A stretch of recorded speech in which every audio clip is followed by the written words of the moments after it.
And now, ladies and gentlemen, the Vice President of our Republic, His Excellency, Dr. Mahamudu Bawumia.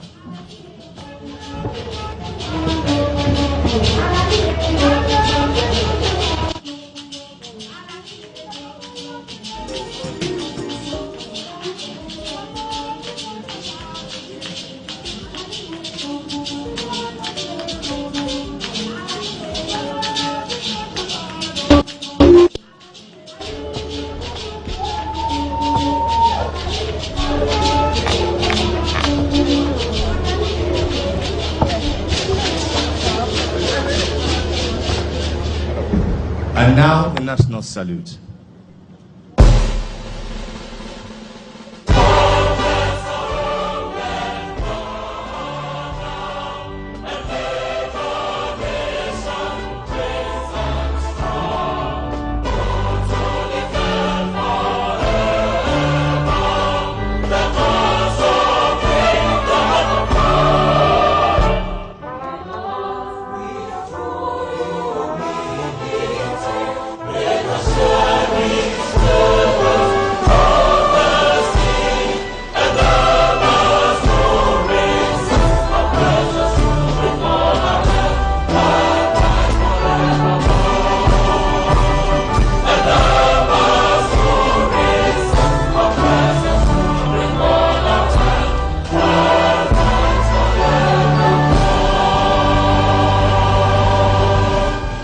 Ask for the peace and the blessings of the great God of Africa to come and superintend over today's deliberations from now until its successful end. And all of God's children shall say a big amen.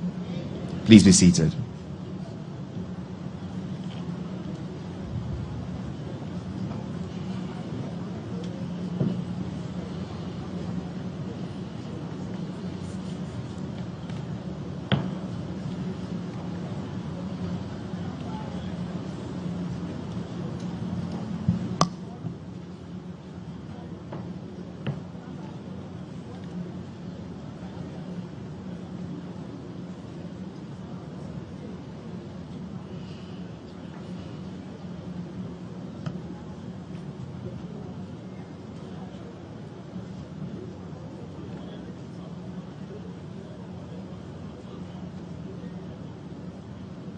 Ladies and gentlemen, please be seated. Thank you.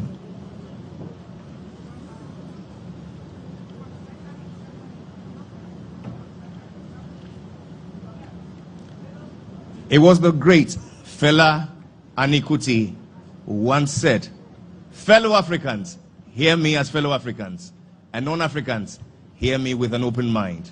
Today, Africa is alive and is prosperous. Put your hands together and let's celebrate our beloved motherland." It's a beautiful morning right here, the Safari Valley, in the eastern region of Ghana, which is at the center of the earth, the heartbeat of Pan-Africanism, and home to the largest continental free trade area in the world. From where we bring you a first of its kind in Africa, by Africa, and for Africans, a business and policy leaders dialogue dubbed the Africa Prosperity Dialogue 2023, the Kwewu Summit. My name is Jerry Edem Ajololo, a proud son of the motherland who believes in her people, her promise, and her prosperity. And it's with such great delight I welcome you all on behalf of the Africa Prosperity Network under the auspices of the President of the Republic and the Africa Continental Free Trade Area. Today will certainly go down in history as another beginning for our continent, given that we gather here very miraculously and wonderfully 60 years on after the formation of the OAU. Let's celebrate once more our beloved continent and all that we've achieved. As we explore the theme after From Ambition to Action, Delivering Prosperity through Continental Trade, we're greatly encouraged by the presence of men and women whose passions and whose mandates lie at the heart of the success of this great theme. Chief amongst whom is the Vice President of our Republic who joins us. Would you please make welcome formally His Excellency, Dr. Mahamudu Bawumia. Thank you. He is joined by the Secretary General of the Africa Continental Free Trade Area, make welcome His Excellency Wamkele Mene.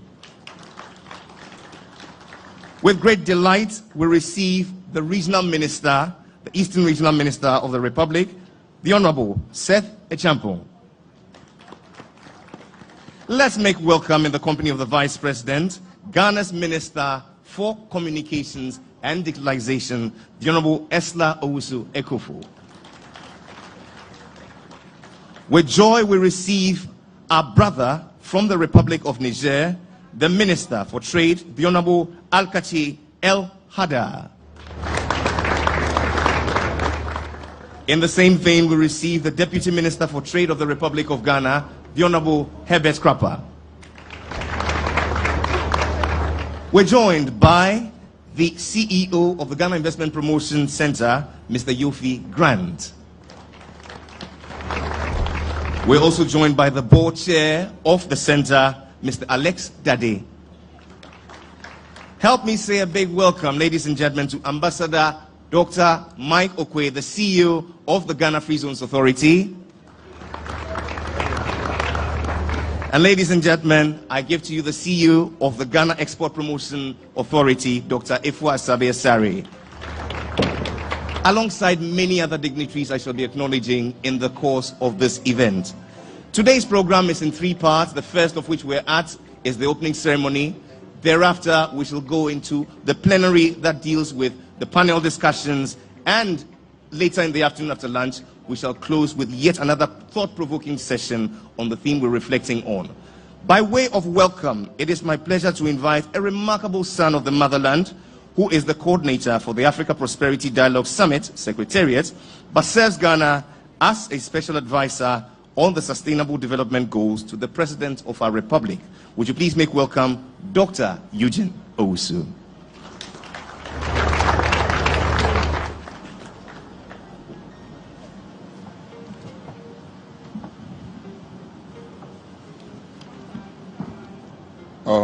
Thank you so much, Jerry. Excellency, the Vice President of the Republic, Excellency, the Secretary General of the Africa Continental Free Trade Area Secretariat, Honorable Minister for Communications and Digitalization, the Honorable Minister for Eastern Region, Honorable Ministers present here today, Chairman of the Board of the Ghana Investment Promotion Center, Excellencies, Ambassadors, our cherished CEOs and captains of industry, friends from the media, ladies and gentlemen. On behalf of the Africa Prosperity Network, the Presidency of Ghana, the Secretariat of the Africa Continental Free Trade Area, the UN Development Program, and the UN Economic Commission for Africa, as well as the Ghana Investment Promotion Center. On behalf of all these organizing partners of this historic event, it is my singular honor to welcome all of you to this idyllic valley resort and to the maiden Africa Prosperity Dialogue, dubbed the Quo Summit. I say a special welcome to all the distinguished participants who have traveled from various corners of the continent to come to this landmark event. To our distinguished guests from East Africa region, I say Karibuni, Ghana. To the distinguished participants from Southern Africa, I say to you, Sawubona to Ghana. To our guests from North Africa, I do say Aklen wa Sahilim. To our brothers and sisters from Francophone West Africa, I do say to you, Bienvenue au Ghana. And indeed to all of you, I say in our lovely mother tongue, Akwaba, to this historic event. It is truly heartwarming to see this assembly of eminent business and policy leaders from across the continent come together around the Africa Continental Free Trade Area, and to do so with such great enthusiasm and vitality. The Africa Prosperity Dialogue Series have been established as a convening platform for African political and business leaders to set and push initiatives to transform Africa with the overarching objective of achieving prosperity across the continent through, in particular, enhanced economic cooperation, deeper trade and integration, and accelerating impact investments. Excellencies, There is no doubt that this Made in African Prosperity Dialogue is taking place against the backdrop of immense challenges that confront our continent, but also exciting opportunities that our continent has to transform itself. In fact, recent developments are a clear testimony and testament that Africa can reverse its development misfortunes. But Excellencies, we can only do so through bold, innovative and smart actions to spur intra-African trade and to accelerate cross-border impact investments across the continent. I say this because throughout the history of humanity, from the biblical times to the contemporary world, no nation has developed without trade. And so, Africa must more strongly trade within itself to ensure its prosperity. In the world of increasing economic nationalism, deeper intra-Africa trade is going to be our life support and indeed the basis of our collective prosperity. We do have on this continent, we do have everything that we need to transform Africa into a global powerhouse of the future. But in my view, the game changer is going to be the speed and scope of the implementation of the Africa Continental Free Trade Area. And therefore, we must, all of us, must see the AfCFTA's implementation as a sprint and not a marathon. This is what, friends, this Made in African Prosperity Dialogue is seeking to catalyze, to move us from ambition to action. We must, all the sons and daughters of this continent, we must all lift our eyes and thoughts beyond the challenges of today to the hopes of tomorrow, inspired by the Africa Continental Free Trade Area. At the Africa Prosperity Network, we believe strongly that this is a now or never moment. The vision established the Organization of African Unity has expression in the AfCFTA.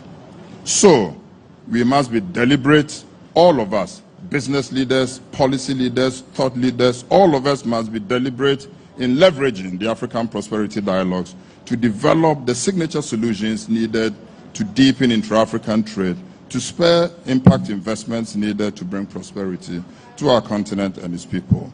And we must succeed in these efforts to be able to liberate our beloved continent from the yokes of narratives created by others. And so, the next 2 days must not be a celebration of how far we've come with the AfCFTA, but it must be a call to action to urgently address the key blockages of AfCFTA's implementation and to spur and incentivize the practical actions needed to enable us transition from ambition to action. We must seize the opportunity that we have, and we must do so with dogged determination.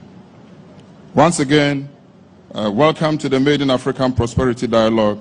And for our brothers and sisters who've come from across the continent, we wish you a lovely stay in our lovely country. And please take some time and enjoy the proverbial Guinean hospitality. I thank you, and it's now my pleasure to invite you to watch a video message by the Executive Director of the Africa Prosperity Network. Thank you so much. Thank you. My name is Gabby Asario-Ochoedako. I'm the founder and chairman of the Africa Prosperity Network, the organizers of the Africa Prosperity Dialogues. I'm sorry I could not join you physically today. This is due to a remarkably ill-timed temporary health situation. On behalf of APN and our partners, I wish to thank all of you very warmly for choosing to be part of this historic gathering.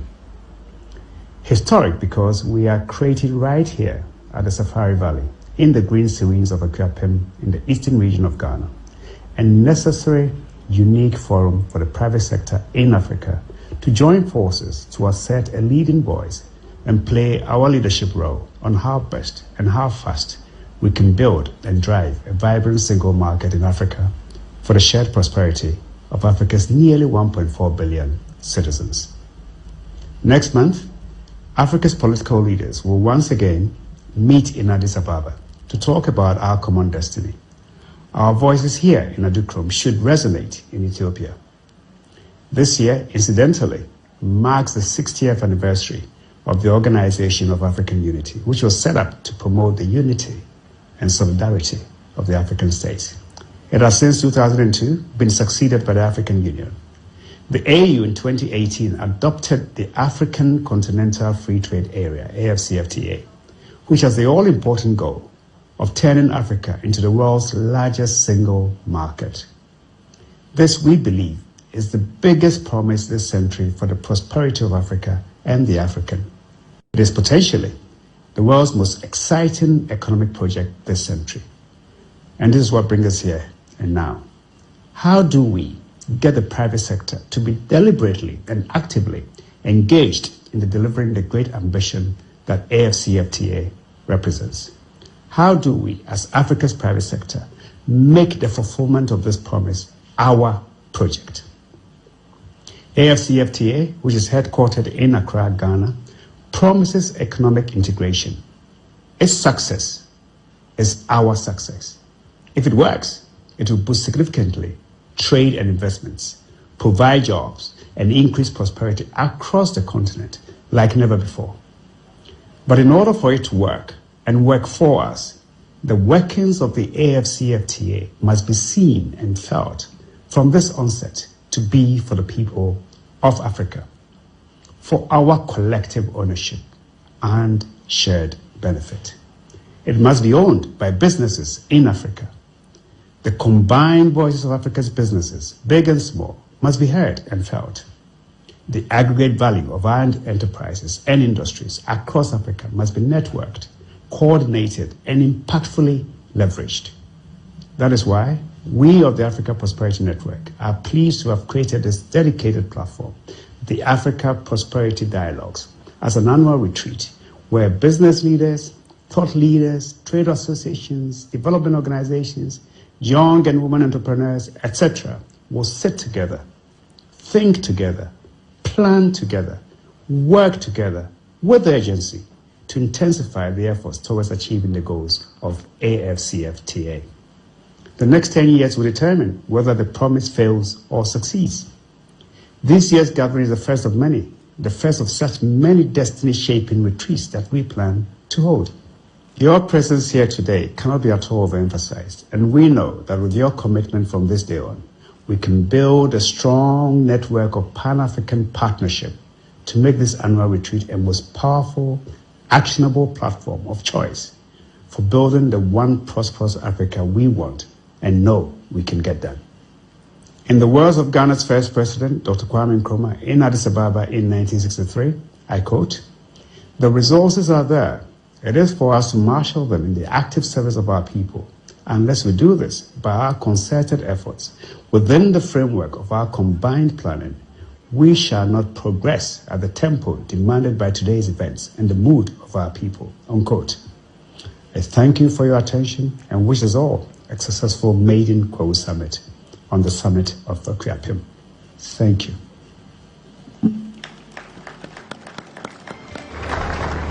The Executive Director and Coordinator of the Africa Prosperity Dialogue Summit and the Executive Chair of the Africa Prosperity Network. Let's hear it up for Dr. Eugene Osu and Mr. Gabby Asari Otridako. Please, a round of applause. This morning we receive with joy from the Democratic Republic of Congo, representing the President of that Republic, His Excellency Etienne Tshisekedi, his Minister for International Trade. Make welcome His Excellency, Mr. Jean-Lucien Boussa. Bienvenue. Joining the delegation from DRC, we're also joined by the Minister for Hydrocarbons, His Excellency Didier Budimbu Ntubwanga. Thank you very much for joining us. We receive with great delight also representing the Regional Director for the Regional Bureau for Africa, UNDP, the Strategic Advisor, Dr. Joy Katigiwa. Thank you very much for joining us. And last but certainly not the least, the Director, Trade Policy Division at the UN Economic Commission for Africa, Dr. Stephen Karingi. Thank you very much. What shall I tell you about our guest of honor that you don't already know? A leader of tremendous progress, one who upon assuming office as Vice President availed himself of the knowledge and expertise that he has in finance, digitalization, economics, and all that. And today, Ghana can boast of many firsts on the digital front. Today, he speaks to us of things he knows and have tested and have tried, and ladies and gentlemen, and he definitely is assured that they can lead us to the prosperity that we desire as Africans. Would you please, with joy in your heart, welcome the gift of the occasion, the Vice President of our Republic, His Excellency, Dr. Bawumia.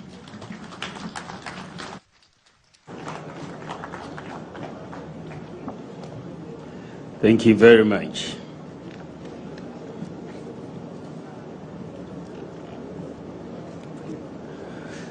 Honorable Ministers and Deputy Ministers of State from across the continent, Your Excellency Wamkele Mene, Secretary General of the AFCFTA Secretariat, heads of regional economic communities, senior officials of the African Union Commission and the United Nations system, Executive Director and Chairman of APN, members of the Diplomatic Corps, renowned Chief Executive Officers and business leaders across the continent, distinguished invited guests, ladies and gentlemen.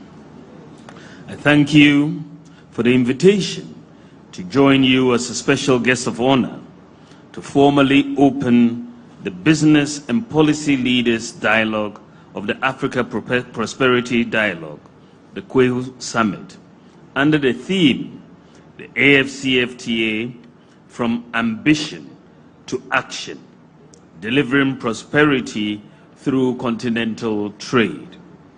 It is a great pleasure to welcome you all to Ghana as you gather to dialogue on shaping the narratives of our beloved continent.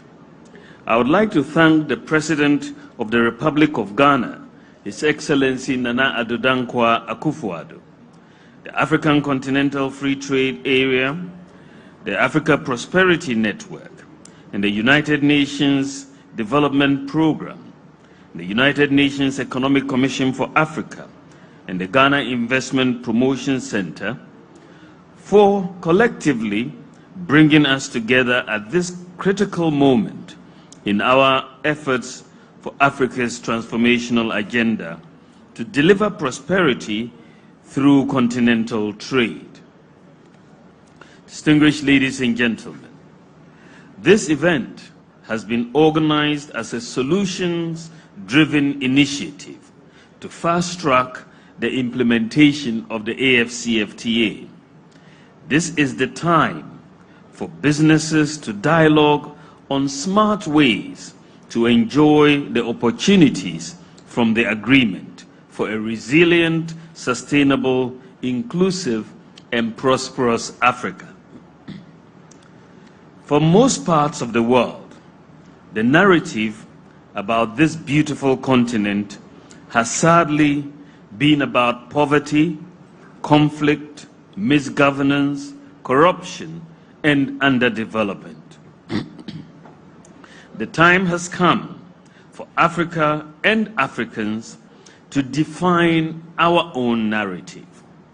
We cannot allow poverty and underdevelopment to be the destiny of Africa, a continent so blessed with every natural resource imaginable: oil, gas, minerals, and sunshine. We have approximately 65% of all available arable land to feed 9 billion people globally by 2050. And we are home to the most youthful population in the world. We have everything we need to transform Africa into a global powerhouse of the future. Ladies and gentlemen, as most of you know, Africa accounts for about 3% of global trade. And intra-African trade, at least the officially recorded intra-African trade, is one of the lowest of any region globally. This is largely due to the colonial economic model characterized by small individual economies, fragmented and disconnected regional markets, and low productive capacities that we have practiced for 60 years. As growing economies, we often struggle to attract much-needed investments. However, with the collaborated strength from all 55 member states, we have a population of 1.2 billion, the majority of whom are young, and a GDP of 2.5 trillion US dollars, making Africa the 8th largest economy in the world. This positions Africa as an attractive investment destination. With the right investment, we will be able to sustain economic growth and create job opportunities that the continent desperately needs. The AfCFTA is a real game changer, and once fully realized, we can increase intra-Africa trade by some 35 billion US dollars and reduce external imports by some $10 billion annually. This will mean more opportunities for growth and for our small businesses, and the potential to lift more than 3 million people out of poverty. Ladies and gentlemen, like the vision of our forebears, the African Continental Free Trade Area has set the stage for Africa's industrialization drive. But it will take concrete, strategic actions by governments and businesses on the continent, the right mix of policies, a greater sense of purpose for more robust intra-African trade to happen, to support economic diversification and the much-needed industrialization of the continent. To bring about the transformation we need, I propose 3 broad areas that we need to prioritize. First, there is the need for smart investments in critical infrastructure.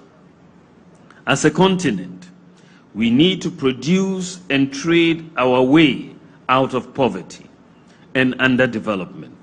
And we cannot do that without investing in smart infrastructure across the continent. Whilst the last decades have seen some positive investments, there is the need for additional resources to finance the arteries for trade, which include the physical infrastructure such as roads, rail, and energy, digital infrastructure such as data centers to facilitate the digital transformation, and financial infrastructure to allow for integration of our financial markets. These investments will be critical to delivering the success of the AfCFTA. Second is to unleash the productive capacities across the continent. We must create platforms for knowledge brokerage and access to information on critical products and services on the continent to allow 445 million small businesses across the continent to plug into the value chains of these mega industries. We need to develop Africa into a manufacturing zone that will facilitate the trade of value-added products. These, in my view, will be critical to leapfrog Africa's industrialization and the enormous socioeconomic benefits. Finally, is mobilizing finance and investments. Africa needs between $130 billion to $170 billion annually to bridge its infrastructure gap and generate sustainable growth at 5% per annum or more. This presents immense opportunities for the private sector investors. Attracting private sector participation through public-private partnerships is therefore essential for the delivery of various infrastructure projects.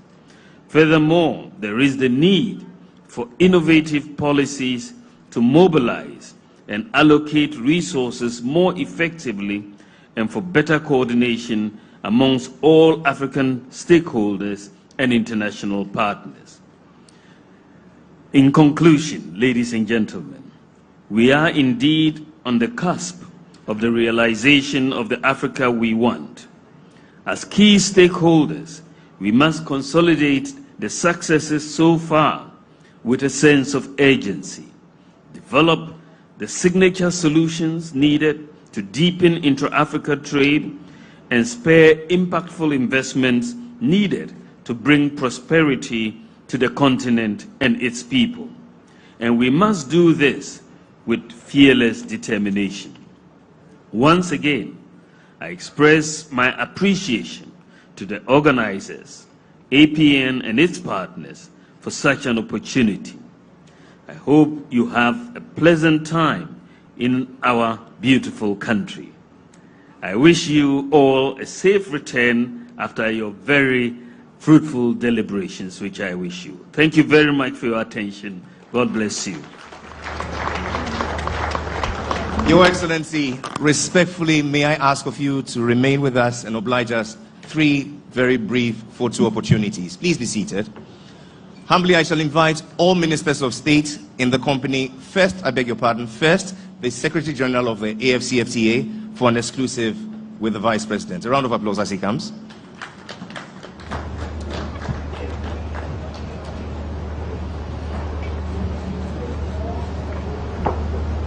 Executive Director, respectfully, I invite you to join the next.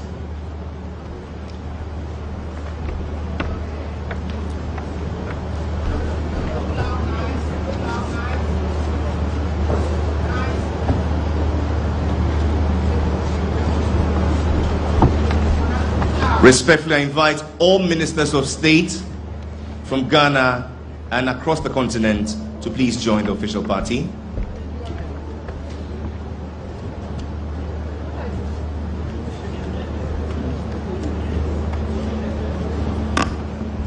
The acting Minister for Trade of the Republic of Ghana, who is also the Minister for Lands and Natural Resources, the Honorable Samuel Abujinapo. We welcome you warmly.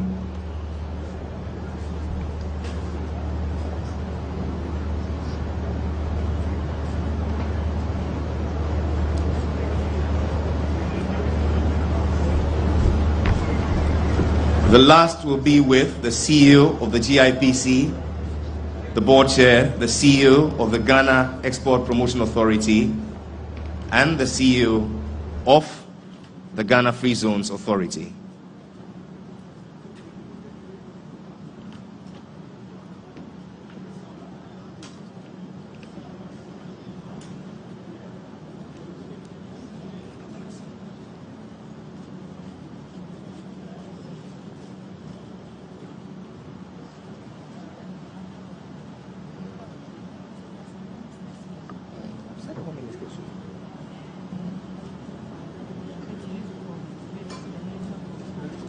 It's a remiss of me, Your Excellency, not to include all members of the diplomatic corps, heads of missions, please. All members of the diplomatic corps.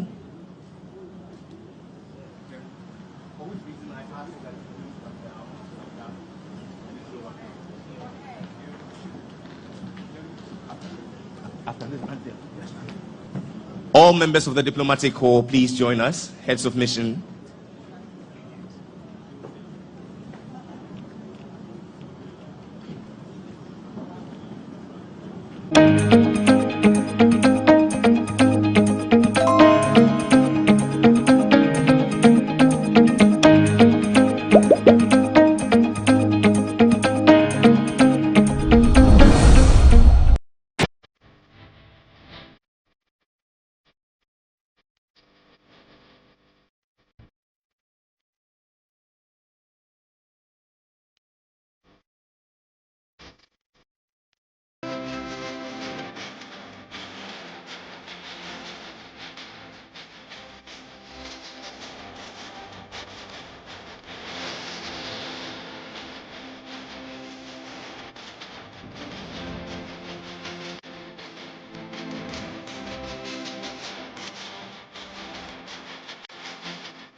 We are not sure whether they can get the money back.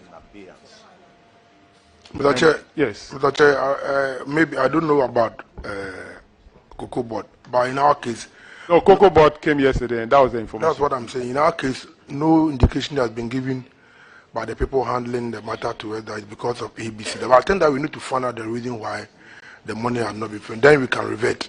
But they haven't adduced any reasons to us why that money. Oh, I can tell you the reason. Mr. Chair, the reason is that the receiver, which is the PricewaterhouseCoopers, can only pay this investment as and when funds become available from funds they will realize from the auction of the properties of the company. That is it. Ours is not being handled by Pricewaterhouse. Ours is being handled by. It is in the same category. I may not know. So I'm telling you. Okay. I'm not asking you a question. I'm telling you that it is in the same category.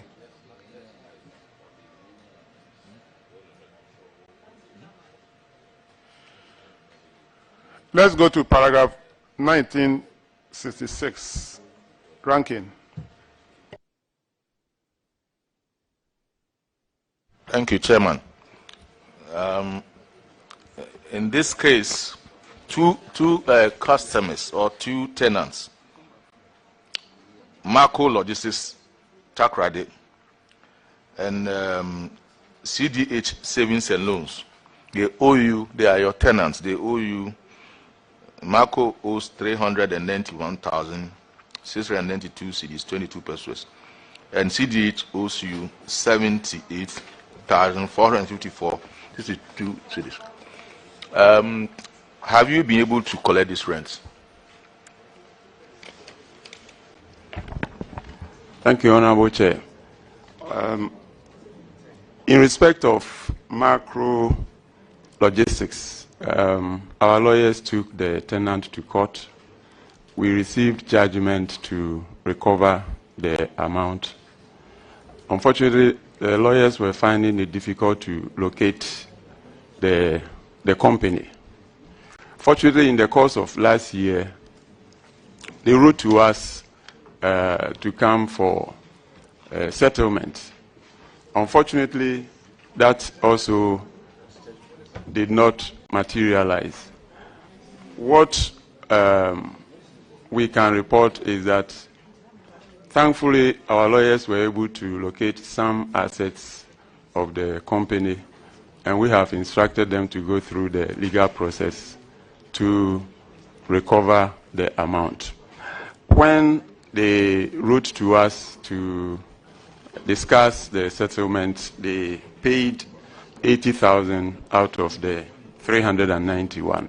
So the balance outstanding now is 311,000. For CDH, it is still in receivership, and we are told that as and when they receive dividends, we will be paid. Thank you.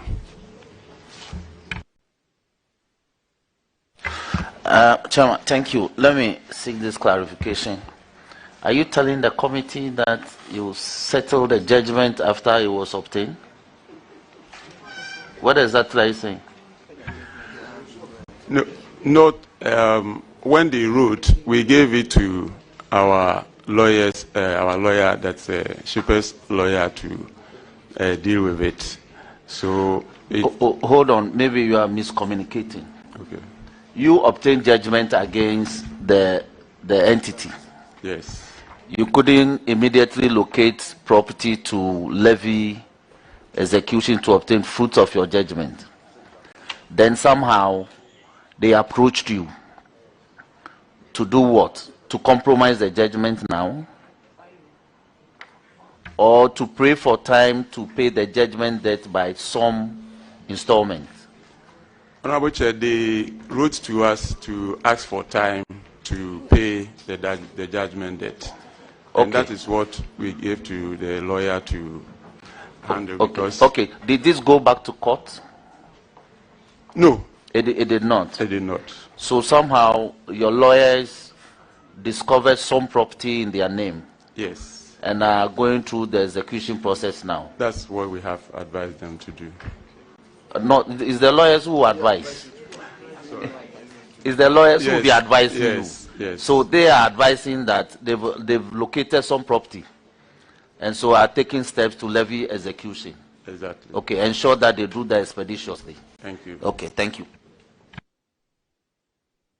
That'll be all, Chairman. So that'll be all for Ghana Shippers Authority. You are discharged. Let's have Ghana Civil Aviation. Ghana Civil Aviation.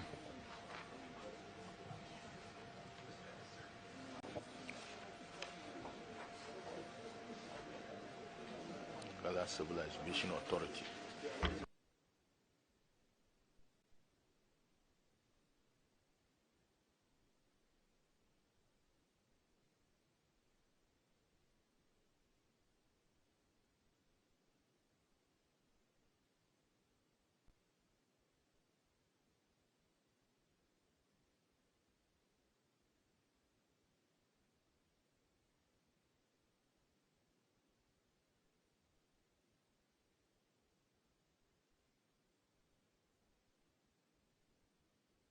Kindly introduce yourself to the committee. Mr. Chair, I'm still representing them, so I'll let the Director of Finance and... Yeah, they will introduce themselves, not you. My name is Charles Kreku. I'm the Director General of Ghana Civil Aviation Authority. My name is William Afotude, Acting Director of Finance. Afotude, Acting Director of Finance. Is it the Afotude from Tajahu? Oh, okay. Wow. Yeah, that's my constituency. And I was the same staff member with one Afotude. Maybe after you finish, I'll have to talk to you. Yes. All right, so Ghana Civil Aviation Authority, paragraph 2019. Honorable Kisi. Chairman, thank you. This largely, I'll start off with the operational results. There's an issue of a decrease in your surplus. Comparing 2019 to 2018, if you look at the surplus line, it's 7 million as opposed to 28 million the previous year. And what accounts for this huge change? Mr. Chair, can I seek your audience and allow the Director of Finance to answer the question? Okay. Thank you, Mr. Chair. The decrease in the surplus basically arose from the recommendation by the auditors in terms of the revaluation of the employees' long service benefit in line with reporting requirements. So there was a decrease. That expense line alone was about 10 million Ghana cedis, in addition to a few increases in other operating costs. So basically, it has to do with the long service award valuation, which affected the surplus. So we were underpaying for a long time, just for clarification. The reporting requirements indicate that you need to have an estimation of what your liability in terms of employee benefits ought to be. It's actually not an underpayment. It's a provision in terms of the value of your employee benefits going into the future, you know, as part of the reporting requirements. All right, so one last thing. On your other income, 2018, 24, 2019, 5 million. And what's the explanation there too, please? Okay, thank you, Chair. The explanation for the decrease in the other income actually arose from exchange losses because we had to revalue the loans that we took. The loans that we took were in USD. And so by the close of the year, when we did the revaluation of the loans, the loss in terms of the exchange actually after the profit that we had. So that accounted for the decrease in we report exchange losses as part of financial items, which is reported under other income.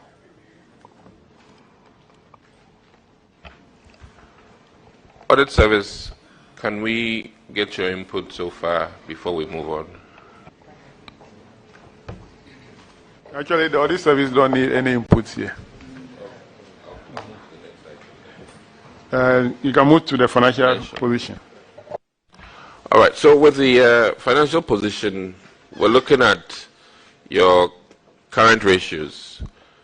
As of 2019, we're looking 2.0 to 1, and then considering 2018, we're looking at 4.0 to 1. How do you help us clarify that too? Okay, thank you, Chair. The current ratio actually in 2019 compared to 2018, the decrease was as a result of the increase in the, if you look at the statement of financial position, you look at the current liabilities. We took a facility, and then the short-term the short-term component of the facility, which we reported as payables, if you look at the comparatives, accounted for the decrease in the current ratio.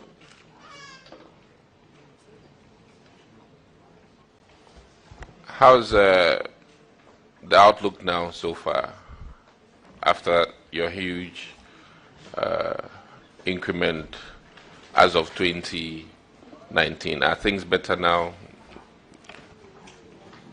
Yes, yeah, Mr. Chairman, it's looking better now. Chairman, I think that'll be all for them. Thank you very much. So we'll move to paragraph 2028. Honorable Apak. Thank you, Chairman. The issue in question has to do with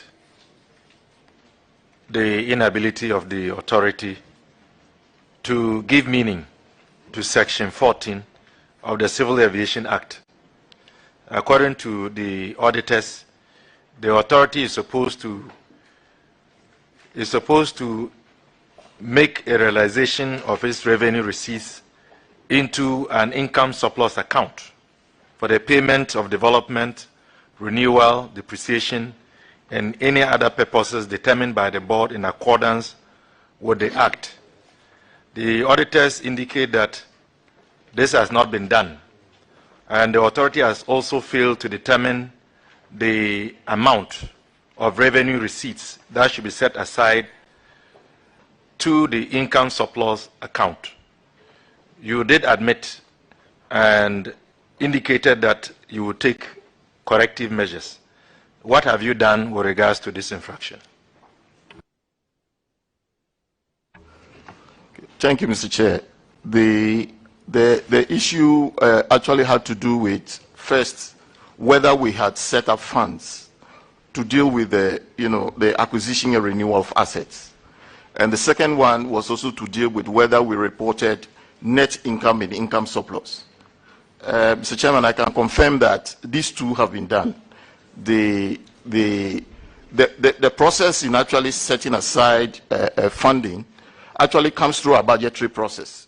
Once the board sets aside a certain X amount of money to deal with capital projects for renewal and of other assets, then we look at how we are going to fund it. I've set aside funds in certain designated accounts to deal with asset replacement and all that. Currently, the board is looking at even setting up aside a long-term sinking fund into which we can place money, because the aviation industry is very dynamic and capital intensive, and so that has been done. Auditors, have you seen any documentation to the effect that these recommendations that you made have been complied with? Mr. Chairman, the recommendation has been implemented. Thank you. Thank you, Mr. Chairman. Thank you very much. The last one will be taken by the ranking member, paragraph 2035.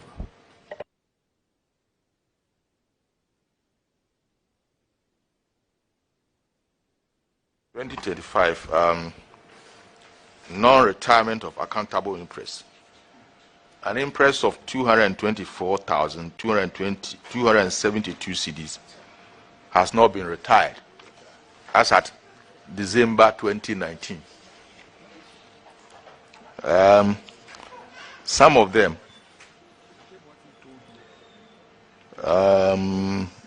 has been outstanding since July of 2018. I just want to know from the accountant whether these interests have been retired now. Thank you, Mr. Chairman. It's been resolved. All the debtors are fully retired their interest.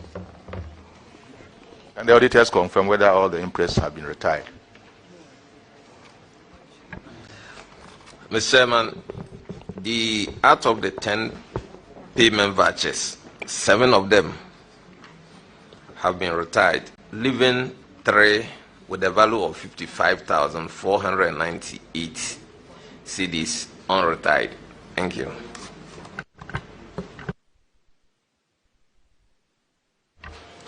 Accountant, I thought you said all have been retired. Yeah, Mr. Chairman, the rest of the vouchers are available. We'll share them with the auditors.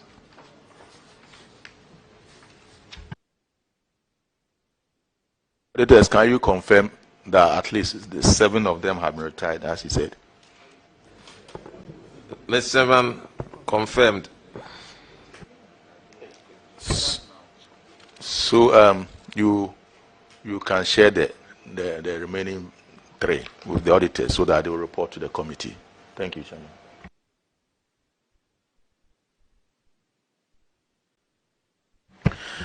Chairman, thank you very much. Accountant, I am not happy with the laxity with which you are responding to this matter. Laxity because there are rules governing retirement of interest given to public officers when they return from official duty. I was hoping that you'll be telling us that in February 2023, you've taken serious internal measures that officers who return from official duties return the interest on time. You see, it's about breach of law. That's all we are concerned with. The law regulates how these things should be done. But if you say that the vouchers are available, you can make them available to the auditors. It's as if you are encouraging it. These are the leakages in the system we want to stop. It shouldn't take external auditors to come uncover that public officers giving public funds to perform public duties return and refuse to retire interest until auditors come to uncover them. So, as part of our mandate, we want to ensure reform in the public system. So assure us that going forward, officers, when they return from duty, they'll retire interest immediately as the law requires. We want that assurance. Yeah, thank you, Mr. Chair. Mr. Chairman, I think that the question that was asked was specifically related to 2018-2019, and that is why the Director of Finance made an attempt of responding to what he has done in relationship to that.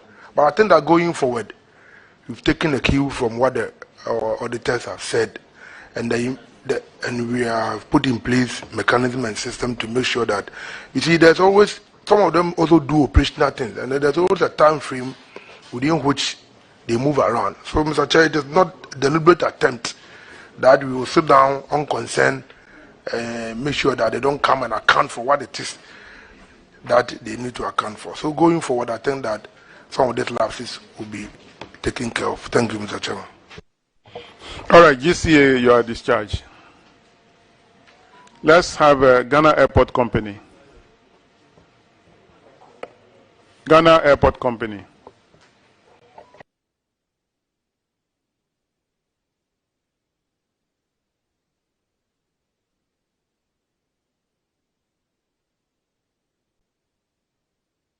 And kindly introduce yourselves.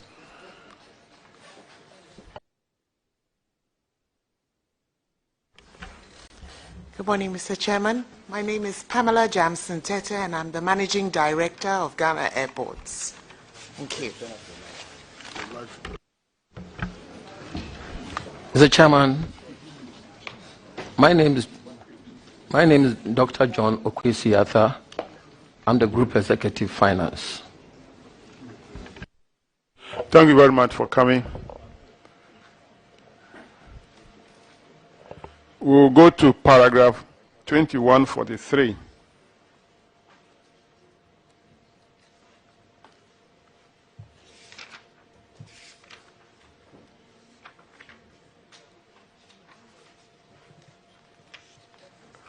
And it's on your operational results. You made a loss. A loss of 190 million Ghana cedis in 2019, moving from a profit of 23 million. What happened? Because your income, your revenue increased by 26%, but your expenditure increased by 72%. Actually, that has resulted in that. What really happened in 2019? Mr. Chair, I will invite the director of finance. I wanted to, but I would like him to answer. Mr. Chair, in 2018, that was when we started using the Terminal 3. And in 2019, what actually happened was the loan that we're servicing, as well as the implementation of the IFRS, which state that the borrowing cost will have to be capitalized at a point. So in 2019, we have to actually show the borrowing cost in our income statement. That is what caused the loss.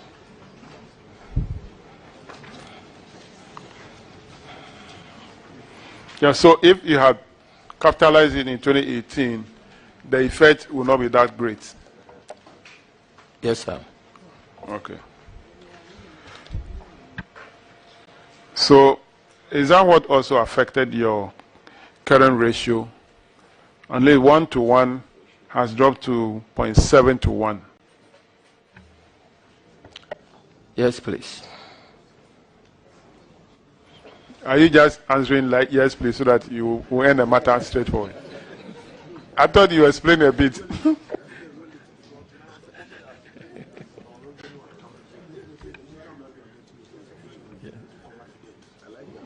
Anyway.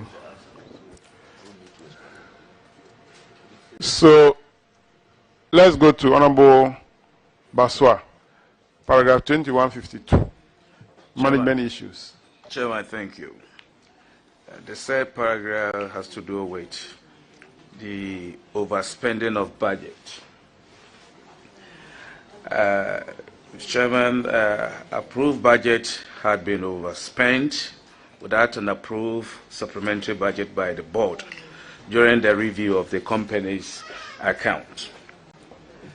I want to find out what was the reason for not obtaining the board approval before spending.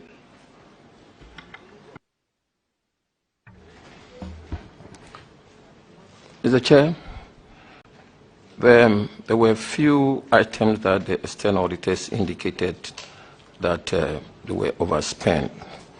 But I need to indicate that we have 4 major expense classification: the operational expense, the employee expense, the general and admin expense, and the finance cost. These items that had been indicated here, 2 of them are under the operational expense.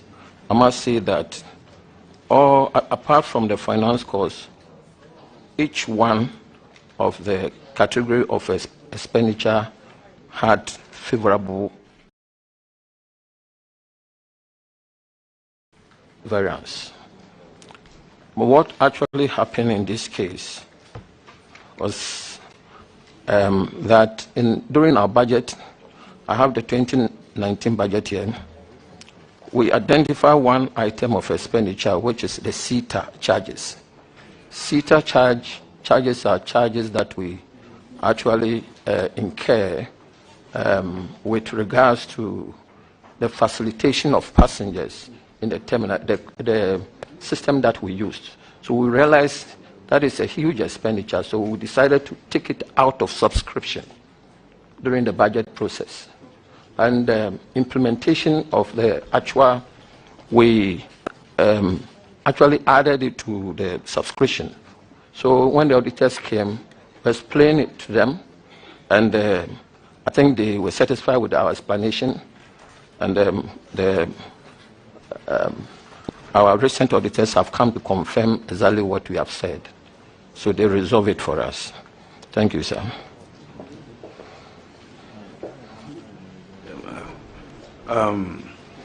So the auditors agree that what you spent, it was needless to seek the board approval. Auditors, your comment on what he has explained to us.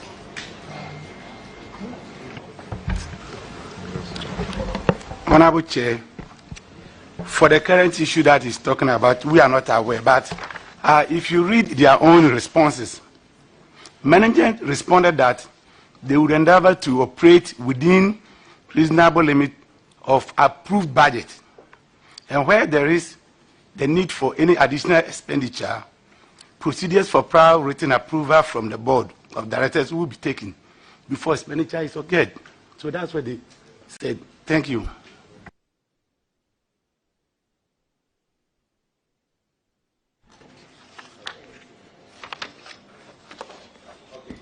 Chairman. All right. Minister, I noticed that staff wages, according to the table, increased from 81,000 to 3 million.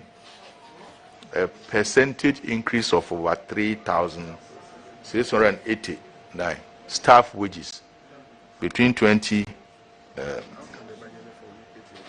So I don't know whether that is really the case. It looks to me that the 81,000 is unrealistic, unless.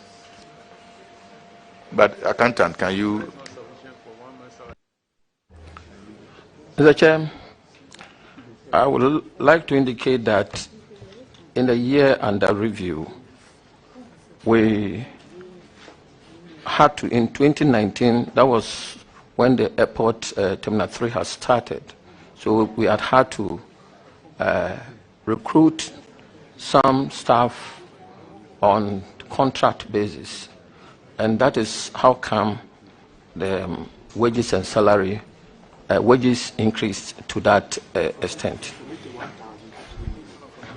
So I would say that in 2019, the budgeted figure was really understated. But what we have is what I'm saying, that we recruited. Who understated it? We did. You did? Yeah. What is the salary of your managing director and you put together? If for a whole year? I'm sure it may be more than 81,000, isn't it? Your salary and that of them put together for the whole year. So how on earth do you budget 81,000 for your salaries? Mr. Chair, I must also indicate that during that period under review, we have to also incur some expenditure on the national service persons. I'm talking about your budget, not your expenditure.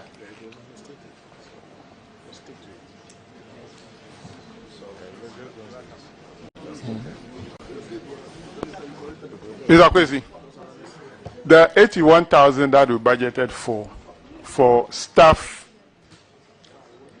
wages, is it for wages of contract staff or temporary staff, or for the entire staff of the company? This had to do with the budget that we put up, and then included in this was just the salary for the national service person. That is what we budgeted initially. But in the course of time... That is 81,000. That is correct. Now, but for a whole year, you budget for 81,000. Just a few of them, sir. For few salary, national service personnel. That's it, sir. So, did you know that in 2019, the Terminal 3 will be open for operation, for which you'll be needing more hands? Did you know ahead of time, or it was something that came unplanned? I would say that the 81,000 was just understated in the course of the budget. No, we want to know if you knew ahead that you'll be opening the airport, yet you didn't plan or budget for them. That is all that we want to know. Yes, we knew. But you didn't budget for them. That is why the expenditure went up over 3,000%. All right. So that has been explained to the auditors, right? Yes, please. Auditors, can you confirm that they've explained to you and the explanation has been accepted? Honorable Chair, yes. According to them, it was overstated, and they promised that, understated, and they promised that going forward, they are going to estimate appropriately. Thank you. All right. We hope that in the subsequent 2021 reports, we will not have this kind of thing again. All right. Let's move to the last one. Honorable Bauer, paragraph 2158. Thank you, Mr. Chairman. The paragraph deals with staff welfare and personal insurances deducted and not transferred into the designated funds. And the recommendation was that I think the amount involved was 7,553,987.10. And the recommendation was that management should urgently make payment to all the various fund accounts. Can you bring us up to speed as to the status of the recommendation? Mr. Chair, I would like to state that all that has been paid, we fully have paid for 2019, 2020, and 2021, as well as 2022, part of it. Auditors, can you confirm that they've made this recommendation? Honorable Chair, yes, all the outstanding amount has been paid. Thank you. Mr. Chairman, that's all for me. That'll be all for Ghana Airport Company. You are discharged. Let's have a Ghana Ports and Harbour Authority. GPHA.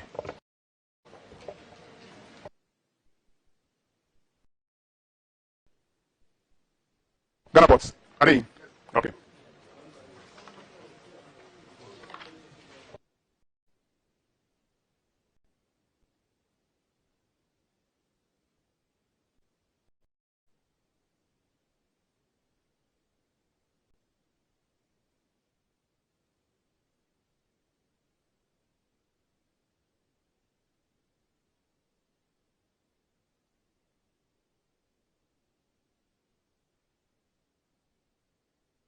Kindly introduce yourselves. Sure, my name is Michael Luguje, Director General, GPHA. Thank you. I am Mause Sapati, General Manager Finance, GPHA. Thank you. You're welcome. So, we'll go straight to the operational results. Paragraph 2095, Honorable Apak.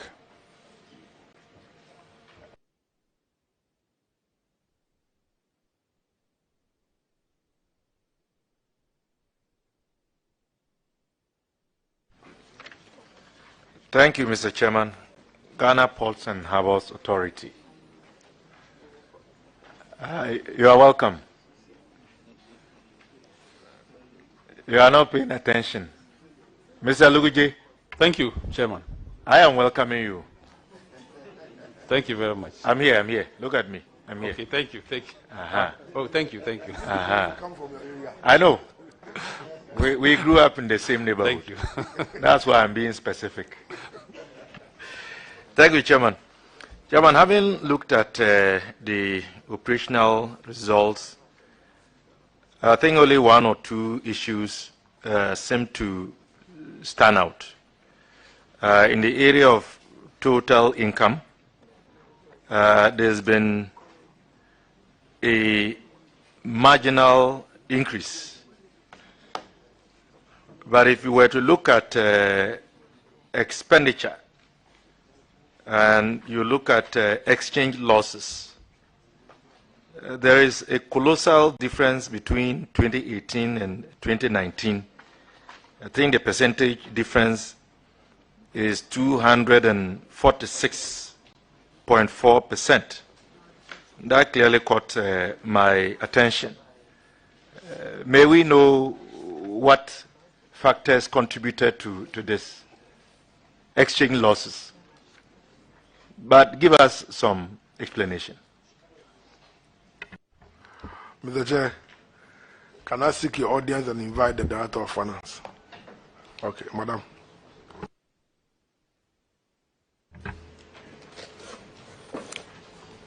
Thank you, Chair. Exchange losses arose as a result of the loans we contracted in foreign currency, specifically dollar and euro. And we were drawing down more on dollar loans in 2019. The depreciation of the cedi, that's what contributed to that vast difference. Thank you. Very well. I think that what you've said is self-evident. But it is true that, you know, the cedi has suffered depreciation. We are even grateful that it is not now, because it would have been worse. Let's move on to the financial position, which is on page 464. The Chairman, Minister is heckling me. The Minister for Employment is heckling me. I haven't said it's the first time. I'm going to say we are lucky that at the time, the magnitude, the quantum of depreciation was not as bad. Honorable Minister, please. Thank you, Chairman. So, in looking at the financial position, comparing 2018 to 2019, the auditors have indicated that the liquidity position measured in the current ratio obviously decreased. And this suggests that the authority did not have sufficient cover to enable it meet its short-term obligations. What explains, what is the explanation for the reduction in terms of the liquidity position of the authority? Thank you, Chair. The MPS Terminal 3 started operating in July 2019. So with that, we have lost we have lost some part of our revenue to MPS. And that has translated in our cash balance. So that affected the liquidity ratio. But Chair, it has dropped, but we have been able to pay our liabilities till today, and we have not embarrassed the nation. Thank you. Thank you, Madam. I like that. You have not embarrassed the nation. It's commendable. Chairman, I think this will be it for me. Thank you. All right, thank you very much. Honorable member, I think you are complaining about the exchange loss. That is 2019. That's 2019. Now we have a loss. You wait for 2022 account and you see what will happen. Honorable Minister, I have not called you. I say you should wait for 2022 account and you will see what will happen in that account. Let's move to paragraph 2106, ranking. Thank you, Chairman. Procurement documents not cited, 1,827,453 cedis, 31 pesos. The infraction is that a number of procurements, were 6 or 7 of them, totaling this amount. The documents covering them were not made available for the auditors to review. And I think that is very serious. But anyway, can you respond to that? Thank you, Chair. Please, subsequently, we have located the documents and submitted to Auditor General, and they came to confirm the receipt of it. Thank you. Auditor, can you confirm whether the documents covering these procurements have all been certified?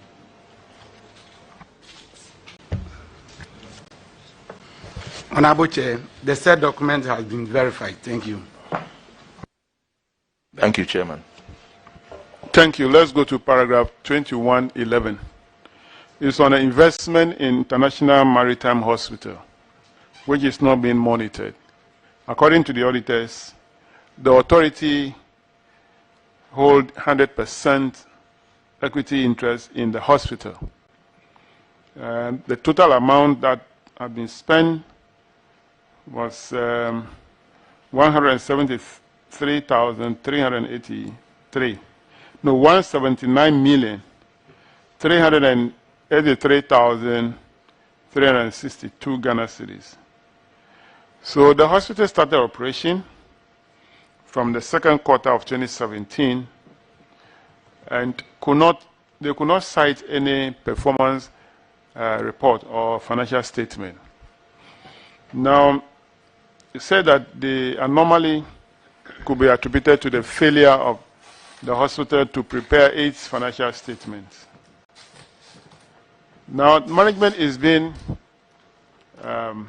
advised to monitor the investment to ensure that there are some reasonable yields from or returns on investment to the authority. What is the current status? Do you now receive some kind of returns on the investment into the Maritime Hospital? Thank you, Chair. We have received financial statements from IMA, and also management has tasked GPHA internal audits to review the operations of the hospital regularly, and that one is ongoing. Thank you. My question is, have you been receiving any returns on the investment? Thank you, Chair. IMA, the level they are in operation, they have not been able to make profits yet, but they are progressing. Okay. Thank you. So we expect that in future there could be profits. Yes, please. Yes, please. All right. Let's go to paragraph 2117, ranking.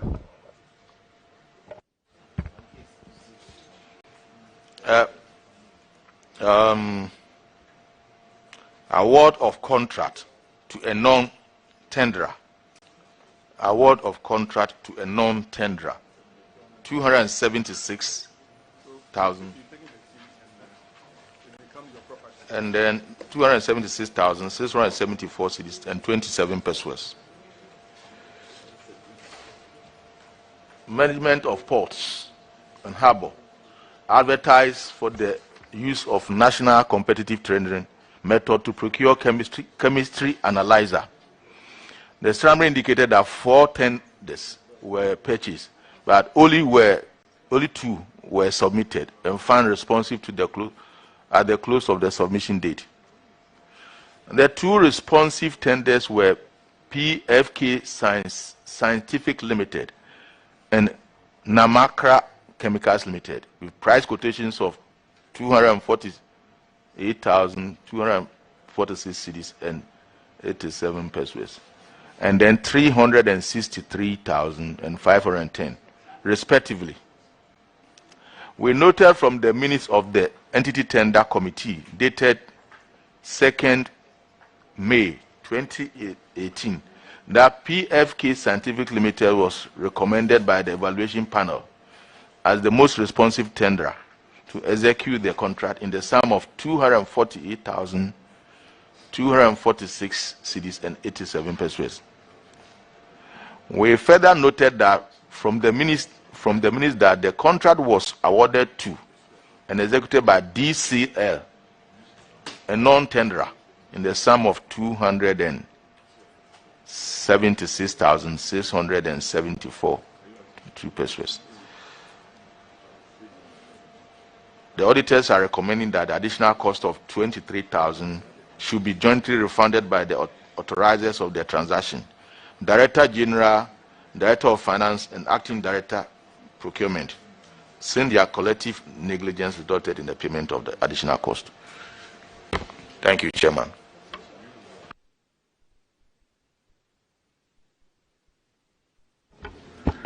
Mr. Chair, I think that in the first instance, in relationship to the procurement to the non-tenderer, I think there was an issue raised by the technical people, that the technician at the hospital, because it was chemical that we were using at the hospital. Unfortunately, when the recommendation came, I'm not holding brief, there was a shortage. And we realized that shortage of that particular chemical we use at the hospital. We realized that if we accept the one that those who tendered had provided, it was going to create a problem. It wasn't going to be the one that we should use. So once we received the advice, what we should have done, and I think I need to accept it here that it's an error on our part. What they should have done was to restart the whole procurement process again. And because that we were in need, or there was a shortage, the agency around it, maybe they thought that we could do it, then later correct the procurement, because we need ratifying, because it was shortage. And when people were coming to the hospital, we didn't have the chemicals for them. So, Mr. Chair, let me accept that there was an error on our part for not going back. But the agency of the matter also led us in taking that decision. But subsequently, those issues have been resolved. And I'm not trying to hold brief for them. I mean, I'll be the first person to rebook them. But some of these agencies at that lead to some of these decisions. And we went back and corrected the process. Thank you very much. That is one side of the explanation. Another side could be that the people who bidded were not the favorites of the approvers. Mr. Chair, inviting me to this speculation. No, I said what you explain is one side. Another will explain it the way I've said it. Because you and I were not there. Mr. Chair, I sworn an oath before you. I said you and I were not there. But you were not there. You were told. Mr. Chairman, you were told, Minister. Mr. You were Chairman, told. I don't think that you impugn motive into anything. And I'm saying that the explanation given could be one side, but another person will interpret it that the 2 people or 3 companies that bidded or were not the favorites. Mr. Chairman, the second interpretation is wrong. It's wrong. On our part. So they could have just gone and used the process to get approval from the procurement authority to go and do sole sourcing. Mr. Chair, I think that I consider tendering. I consider to that fact that the agency led us to. But it said that ignorance of the law is not.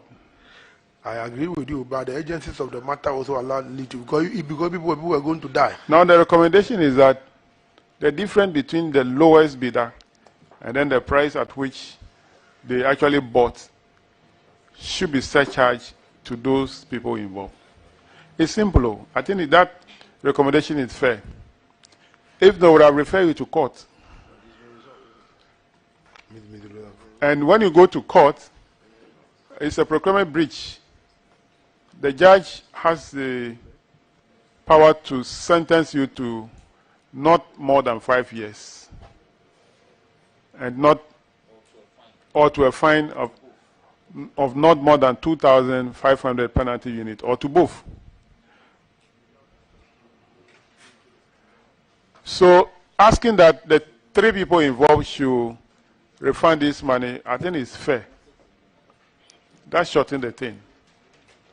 Don't you think so, Honorable? Or you prefer we refer the case to court, to the Attorney General to prosecute you? But the Attorney General is here. He's listening to us. Chair, I think that recommendation came from the auditors. Yeah, they said they should refund the difference. That's the recommendation. Yes. And so I can decide to say no, go to court. But I want to go by this.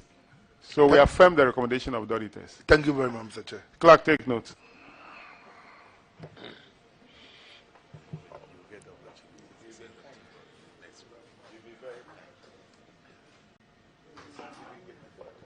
Now let's go to paragraph 2127, Vice Chairman. Thank you very much, Mr. Chairman. We are talking about single source and restricted tendering, procurement without approval of PPA, 6.3 million Ghana cedis. And Honorable Minister, what this institution did was they bought vehicles, Land Cruiser, Toyota Camry, some Toyota Camrys and Land Cruisers. And the management's response for not going through the approval was that the management responded that the authority had standardized Toyota and Audi vehicles for 3 directors and Toyota saloons for heads of department because of their robustness. It meant we had to deal with Stalin, Motors Ghana Limited, Toyota Ghana Limited, being the most reputable firms in the sale of Audi Toyota vehicles, guaranteeing regular maintenance, fair price, and after-sales service. The auditor's recommendation is we recommended the management of GPHA should be sanctioned in accordance with Section 92 of the Public Procurement Act 2003, Act 663 as amended. Mr. Chairman, I pass it on to you. This one is straightforward. We actually don't argue about this. So clerk, take notes. We'll refer this to the Attorney General for prosecution. Whatever defense you have, kindly do that in court and you'll be set free or you'll be fined. So let's move to the last one for GPHA, paragraph 2135. Failure to present contract document for audits. According to the auditors, a number of 15 contracts were not presented. The document for 15 contracts were not presented for audits. And then the auditors advised that management retrieve the document involved and forward them for audits. I want to find out if you have provided the document to the auditors for audit. Thank you, Chair. Please, we have provided the documents to Auditor General's Department, and there was a follow-up visit to confirm. Thank you. Thank you very much. Auditors, can you confirm this? Honorable Chair, the third document has been presented and we have verified them. Thank you. Thank you very much. That will be all for Ghana Ports and Harbour Authority. You are discharged. Let's have a Ghana Maritime Authority. Ghana Maritime Authority.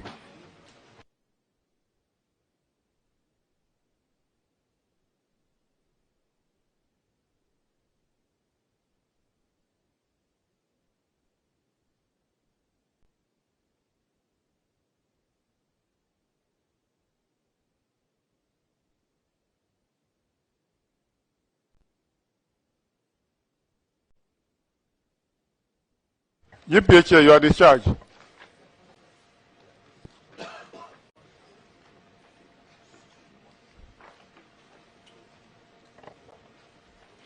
Kindly introduce yourselves.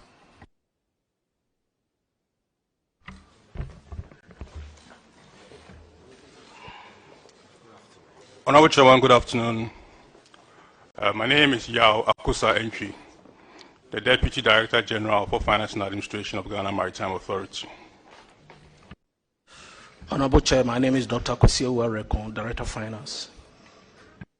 Thank you very much. You're welcome. So your operational results is on paragraph 2061, and then the ranking member will take it. Thank you, Chairman. I noticed that generally there was a 16% increase in your income, and income actually improved in all income subtitles, so that is good. Despite that, your profit dipped from 72 or 73 million to 71 million, a 3.2% dip. Can you explain that one?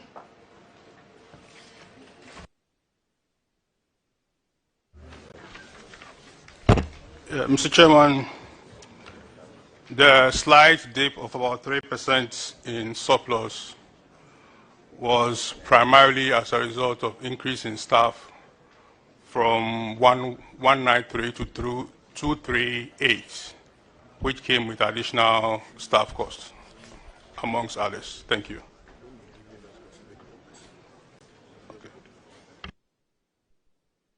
193 to 238.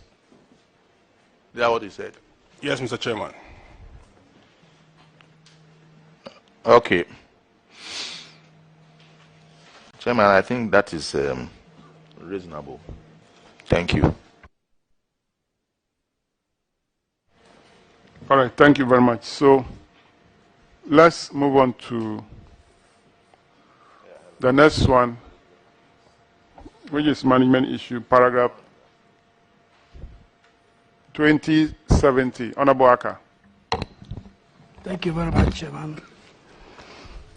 In the third paragraph, your company granted loans to a staff who have not, until the audit, paid up.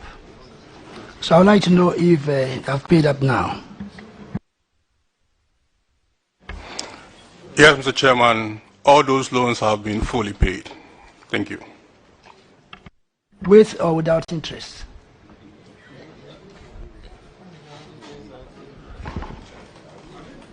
We are not a banking institution. We don't grant loan to our workers with interest. Please, so can you please answer no interest or interest? That's all, please. No interest.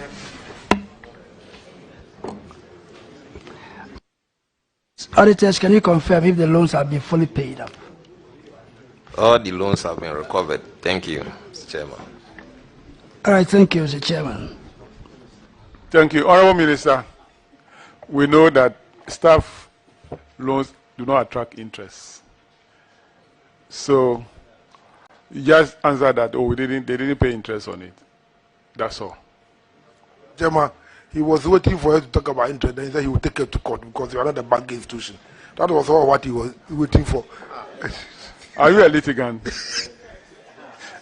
You are not a bank, but you grant loans.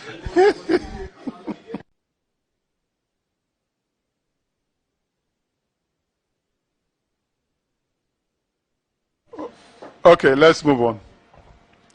Paragraph 2076, Honorable Philip Baswa. Thank you, Chairman. Chairman, the infractions over there is about advance not recovered. The authority is here to recover an amount of 1,500,000 paid to the Ministry of Transport as an advance. And I want to know the authority of which the such amount of about 1,500,000 advance was made to the ministry.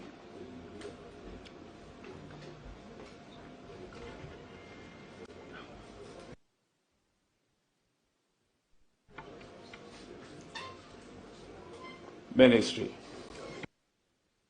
Yes, Mr. Chair. Yes, in 2017, was it 2017? 2018, 2019, Mr. Chair, we had an emergency at the water leak that one of the landing sites has caved in. So they were not able to dock. In the process, because GMA is responsible for the regulation and safety on the water leak, we came to a conclusion that they should quickly move in and repair that facility and charge it into the name of Ministry of Transport. Subsequently, we had gone in and resolved in terms the financial arrangement that has been done. Thank you very much.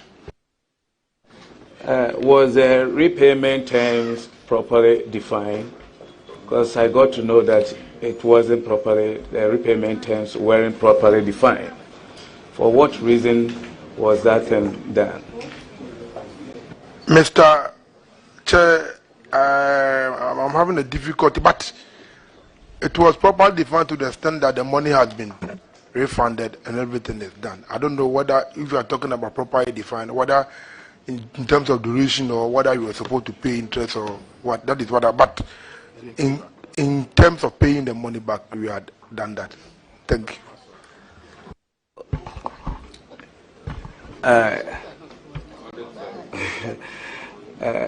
So the money was just advanced to you without any necessary terms attached to it. The money was not advanced to the ministry per se. The money was paid to the contractors in the name of the ministry to repair the facility because it was an emergency thing. And like I said, we later regularized the advancement to the contractor. Auditors, you have something to say with regard to that? Mr. Chairman, the Ministry of Transport requested the authority to treat it as a support for social intervention activity, and that has been done in their accounts. Thank you. All right. So I want to know the status of the retrieval process for the lockup of the money.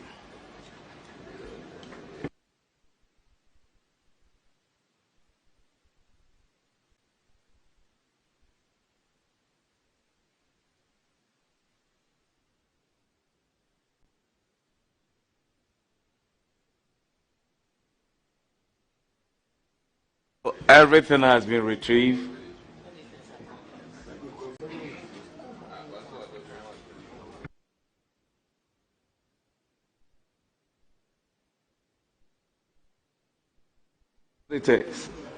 I want you to confirm finally that everything has been retrieved. Mr. Chairman, just as I said, the letter was written to them to inform them that that money was not a loan, it was a support for their social intervention. Thank you. Which agency wrote the letter?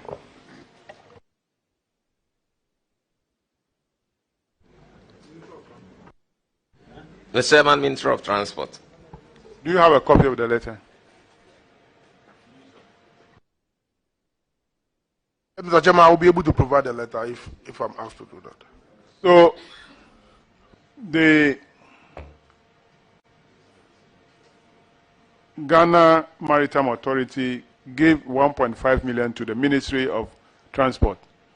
And the Ministry of Transport wrote to Maritime Authority that they should treat it as their social intervention, right? Mr. Chairman, let me state it again. Mr. Chairman, the money was not given to the ministry per se. The ministry asked them to pay the contractor who was repairing the landing site that has caved in at the water lake, on the water lake, because it was becoming difficult for the ferries and other things to dock, and it was an emergency situation. So we stepped in and asked GMA to pay the money because we didn't have money at that time, and it was an emergency. So immediately they paid the money. Later, subsequently, we wrote to them that instead of us paying the money, they should treat it as a social responsibility support that they've given to the ministry. So is the duty of the ministry to repair? Mr. Is the Chairman, duty of the ministry to take care of the landing site that have caved in? Mr. Chairman, it's both the duty of both the ministry and GMA. And GMA? Yes. Oh, okay. So why do you want to treat it like that? They should have treated it as an expenditure for GMA, that they have repaired the landing site. It will be part of their expenditure. That's all. Yeah, Mr. Chairman, treatment of items, like you have rightly said, they should have done, because we asked them to pay and later we sit down. That's why we're saying that. Then treat it as part of your social responsibility on the water league, for the people on the water league. But like we said, they could have treated it also as an expenditure. Yes. Also, but maybe they really want to treat it as part of their one-off items. If the auditors come, they also question them that why they do this. Because we thought that as a ministry, we could ask them to do that. So I think, auditor, we should take it that way. Should be treated as an expenditure of the GMA. That's all. We are guided. Thank you. Honorable Mutala. Mr. Chairman, I just want to know whether it is proper for the ministry writing to them, dictating to them how they treat an expenditure they incurred on a project that is part of their responsibility. I just want your guidance, because I find it extremely not convincing.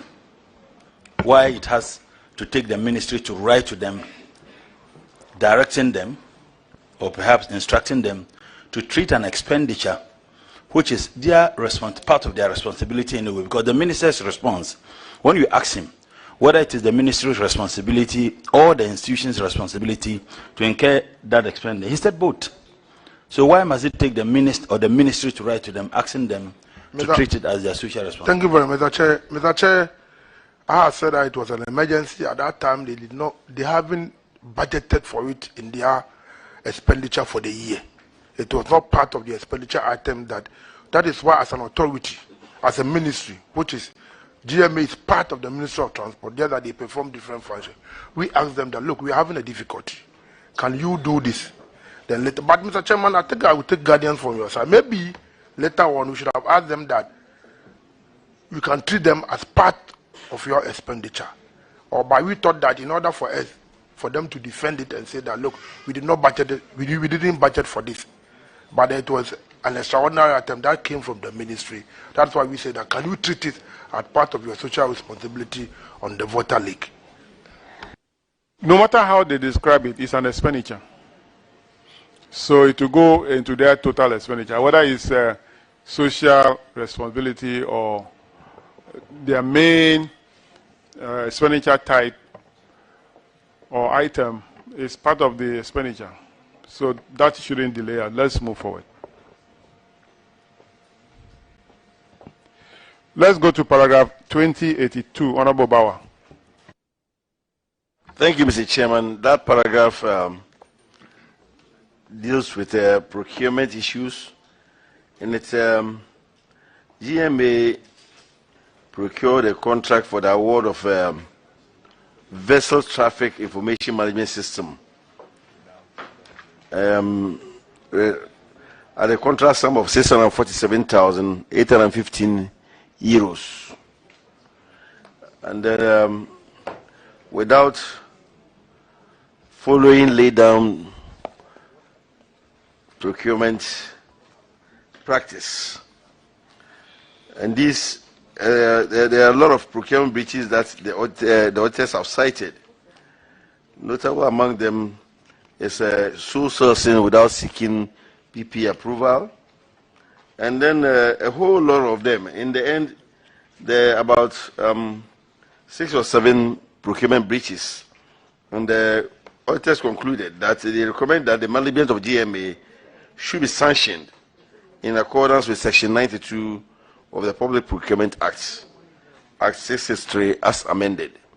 Chairman, this one I have no question to ask on it than to defer to you to thank you very much, Honorable pronounce. It's a straightforward issue that you are to be sanctioned in accordance with Section 92. So we are therefore referring the case to the Attorney General. Clerk, take notes. So let's move to paragraph 2088. Honorable Kisi. Yes, Chairman, this I'm sure would also need your guidance. This is inappropriate use of procurement methods. Amount involved is 1,333,520, and in this case there are 8 companies, and it was a non-competitive bidding which resulted in this procurement breach. And I'm sure in line with the same procurement issues, the same judgment per your guidance will be made. I'll leave that to you, Chairman. Yeah, so paragraph 2092 reads that the Director General, the Deputy Director General, Finance, and the Head of Procurement should be sanctioned in accordance with the prescriptions of Section 92 of Act 63 as amended. So, Clerk, add this one to the list. We're referring this also to the Attorney General. That'll be all for Ghana Maritime Authority. You are discharged. Now let's have Tema. PSC Tema Shipyard. PSC Tema Shipyard. Are they around? Okay. Are they in? Okay.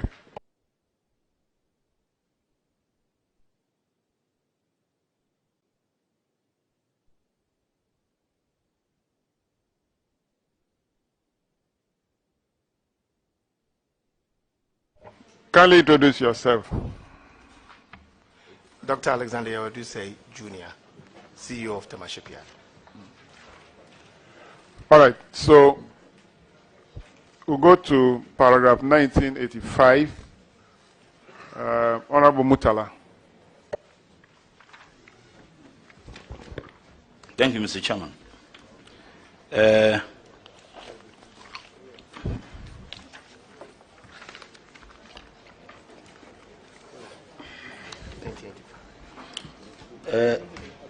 Tema Shipyard operational results. If you come and look at the table 222, losses and profit after taxation in 2019 was 11,071,000 Ghana cedis. 2018, it was 4,423,000 Ghana cedis. You have a variance of 15,494,000. Can you explain to the committee such huge variance?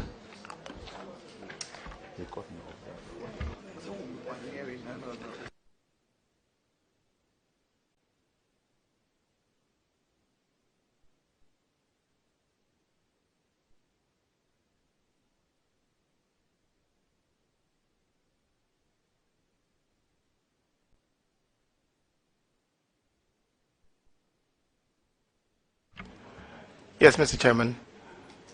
Our spiral decrease is reflected in our revenue that we generated in 2019. And the revenues for Tema Shipyard is based on this bell curve type experiences that we have. And 2019, we have a low visit of vessels. that reduced our revenues and therefore affected our profits and our losses.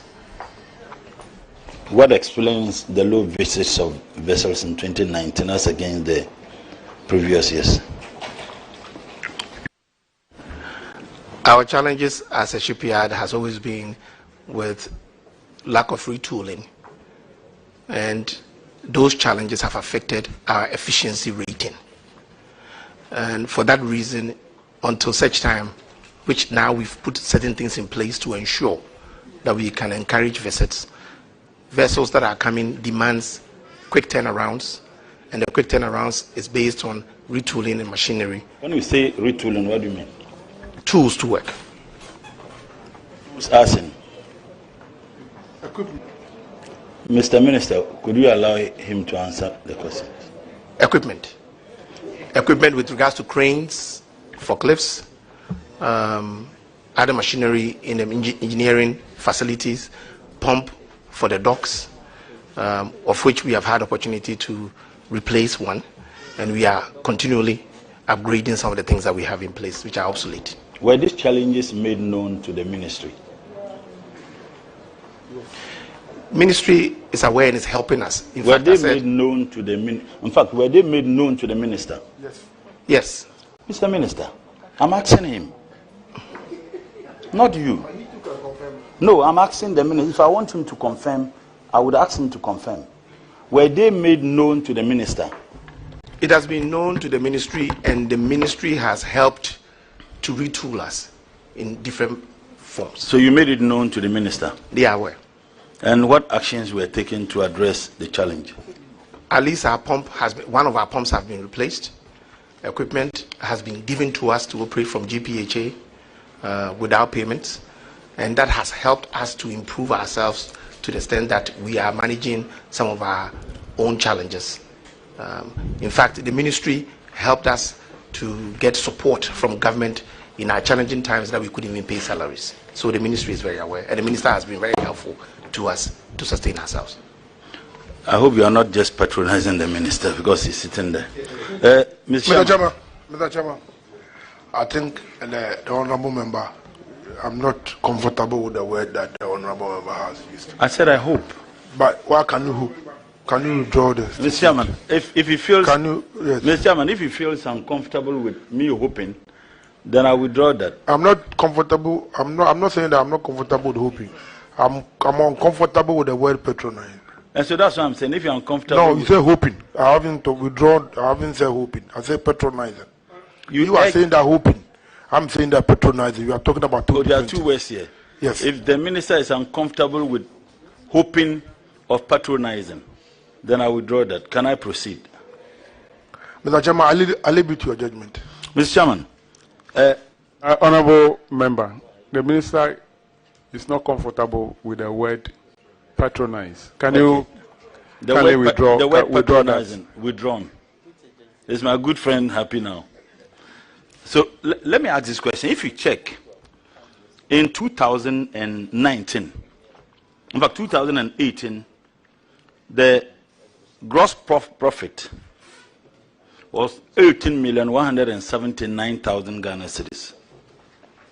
And it dropped in 2019 to 6,131,000. That is over 100%. And I know the profit is calculated from the difference between cost, is that not it? And sales, for example. So did this one have to do with the visits? Mr. Chairman, cost components as identified by the honorable member is fixed cost. So if revenues decrease, the fixed costs do not disappear. So it will affect you still. So we are looking at revenue drop and fixed costs still being permanent, affecting your total profits and losses. Mr. Chairman, in addition to that, if I'm permitted, Mr. Chairman, in addition to the fixed cost being maintained, Mr. Chairman, the ship court is a specialized operation. We are having modern ships now. So all those equipment in using to repair the new vessels, you need to incur more running costs to be able to fix these modern ships. And like he said, in addition to the fixed cost that is there, our running costs went up.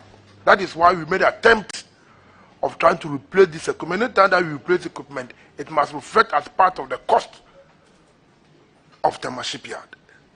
So once the equipment cost is added as a capital expenditure, the running cost also went up. But Mr. Chairman, I think that the issue of Tema Shipyard, let me add, is a very, we inherited a very dying situation. A very, very dying situation. And we are, Mr. Chairman, I cannot hear. If you can speak to the mic so that, oh, okay, thank you. Thank you very much. So we are on our own trying to replace the equipment, and some of the equipment are not cheap. They are not cheap. Minister, let me ask you. Is the Tema Shipyard a commercial entity? Mr. Chair, I think I will answer the question in twofold. To some extent, yes, it's commercially viable. But yes, no. Yes, it is it established as a commercial entity? Yes, it is. So it means that management of that company must operate it as a commercial entity and make sure that they survive as a company. Yes, Mr. Chairman, it depends on the situation that you inherited a certain asset. And the asset being... No, I'm not saying... I'm not talking about inheritance here. Mr. Chairman... The purpose of the establishment of that company is to be commercially viable. Yes, so as a management, you need to work it to be commercially viable. If it is not commercially viable, there must be a reason. And we need to work to tackle that reason. If it's a problem, we tackle it so that it becomes commercially viable. Thank you very much, Mr. Chair. I think that you have answered my question for me. That is why I was trying to arrive at that. We are trying to make sure that we revive the institution to make it commercially viable again. Thank you. Mr. Chairman, let's go to paragraph 1991. General and administrative expenses increased 1991.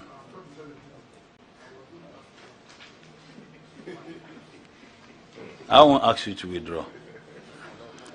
General and administrative expenses increased from 13,419,600 Ghana cedis in the year 2018 to 15,764,200 in the year 2019, representing 17.47% increase. And the auditors have stated that this was due to inability of the management to put effective internal controls in place to reduce costs as revenue declined. So the auditors are blaming entirely the management for your inability to put in the necessary measures to ensure that you help reduce the cost in times of such challenges. Mr. Chairman, it is a fact, but since then it has changed. As I said, fixed cost was a challenge. There was conventions and traditions in existence in the company that affected these challenges as observed by auditors. But we can assure this chamber that if we were to come back again, which we pray not to come back, you will see a difference in our books. Mr. Chairman, is it an admission that you failed to put in the necessary measures to ensure that this sin is avoided? If I can paraphrase what you said it is a fact. Perhaps it is a fact that the auditors have identified the challenges as a result of your inability as management to put in the necessary measures. So if you say it is a fact, however, there has been a change, you are admitting that you failed to do what you were supposed to do. Thank you very much, Mr. Chair. Mr. Chair, I think that the auditors identified the problem and asked us to work towards it, which we have worked towards it to ratify it. The reason why you are here is because of the problems the auditors identified, for which reason there are these challenges. So we are asking you questions based on what you failed to do so that we do not Repeat that. That's why I'm asking the question. And I'm not asking you, Honorable Minister. He's here Honorable Minister. He's here in my stead. No, I asked him to answer question or not. If I can answer that, he's here in my stead. He's here in my stead. No, you wait. He's here in my stead. I take a decision whether he speaks or I speak. No, you don't. The chairman takes the decision. Look, and I'm saying that if the question is put to me as a ministry, he's part of the Ministry of Transport. He's not part of the Ministry of Communication. Sorry, madam. He's part of the Ministry of Transport. Saying, but the chairman determines who answers. And I'm saying that if the chairman puts the question to the ministry, and the ministry will then determine whether he answers or I do. Question. My last question is paragraph 1993. 1993, not 1992. Oh, Mr. Chairman, I actually voted. Yes. I'm not a small boy. Mr. Chairman, can I speak your answer? How old are you? I only take it means that you committed a crime. I only take good You were not supposed to vote, and you voted. And you have made an admission, a tacit admission that 1992. Are you done? I'm not certain. Mr. Chairman, I just ignore his comments. I take good care of myself. That's why I look young. Mr. Chairman, tax expenses from 1,572,100 Ghana cedis in 2018 to 1,858,200 Ghana cedis in 2019, representing 18.2% increase. This was due to inefficient tax planning. That's what the auditors say. Honorable, I even disagree with the auditors. The tax is a function. It's a functional to something. So this cannot be the problem for management. Mr. Chairman, I am... If it is planned that we are going to spend X amount of money on taxation and then the budget is exceeded, then we can talk about that. This is actual, and it's a function of something. So let's leave that. If the auditors could... Me myself, I disagree with them, so let's leave it. All right. Thank you. No, he just registered himself. Registered that he has come. Since Monday, he has just come today. So you want to clear all the arrears.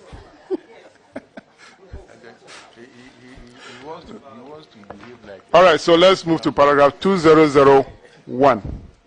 And paragraph 2001 is for Honorable Aka. Thank you very much, Mr. Chairman. Director, I'd like to know if you operate as a shipyard or a shipyard, a dry dock. Do you operate as a dry dock also, or only a shipyard? Mr. Chairman, now we are a shipyard in the dry dock. Oh, so you repair ships also? You dock the ships and repair them? Mr. Chairman, yes. I would like to see that. I would love to visit your place. Always welcome. At any rate, I visit the sea anyway. Oh, difference. There's difference here. Okay. That notwithstanding, you spent a whooping sum of 319,641.85 without any relevant documentation. And according to the auditors, it says this could result in diversion of shipyard funds for personal gains. Or is that the case? Mr. Chairman, no. We have, I think the challenge here was documentation to support the findings. We have since submitted all those records to the auditors, and I do believe it has been resolved. When were you able to support the document, the payment? When? What time? You say you have supported them now. I think when the management letters came, we submitted all those records that we had in our disposal, and it should have been cleared by now. I don't know why.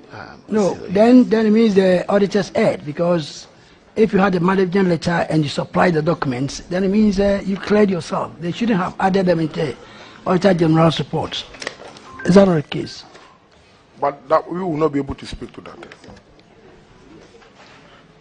So auditors, they are saying that they presented the documentation during the management letter, when you, and yet they appeared in the Auditor General's report. Mr. Chairman, he didn't say that.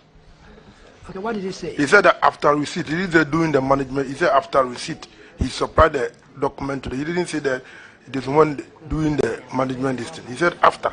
Oh, after. And I wanted to know when, the time. After could be 2 years, could be 1 year, could be a month. Yes, could be yesterday. Yes, so let me know the dates, please. Minister is my very good friend, so he's just pulling my legs. So please, yes, very comfortable. Can you please give the dates when those were supplied? Mr. Chairman, the document, I think we will go back and reconcile with the auditors, because we cannot reconcile with them here.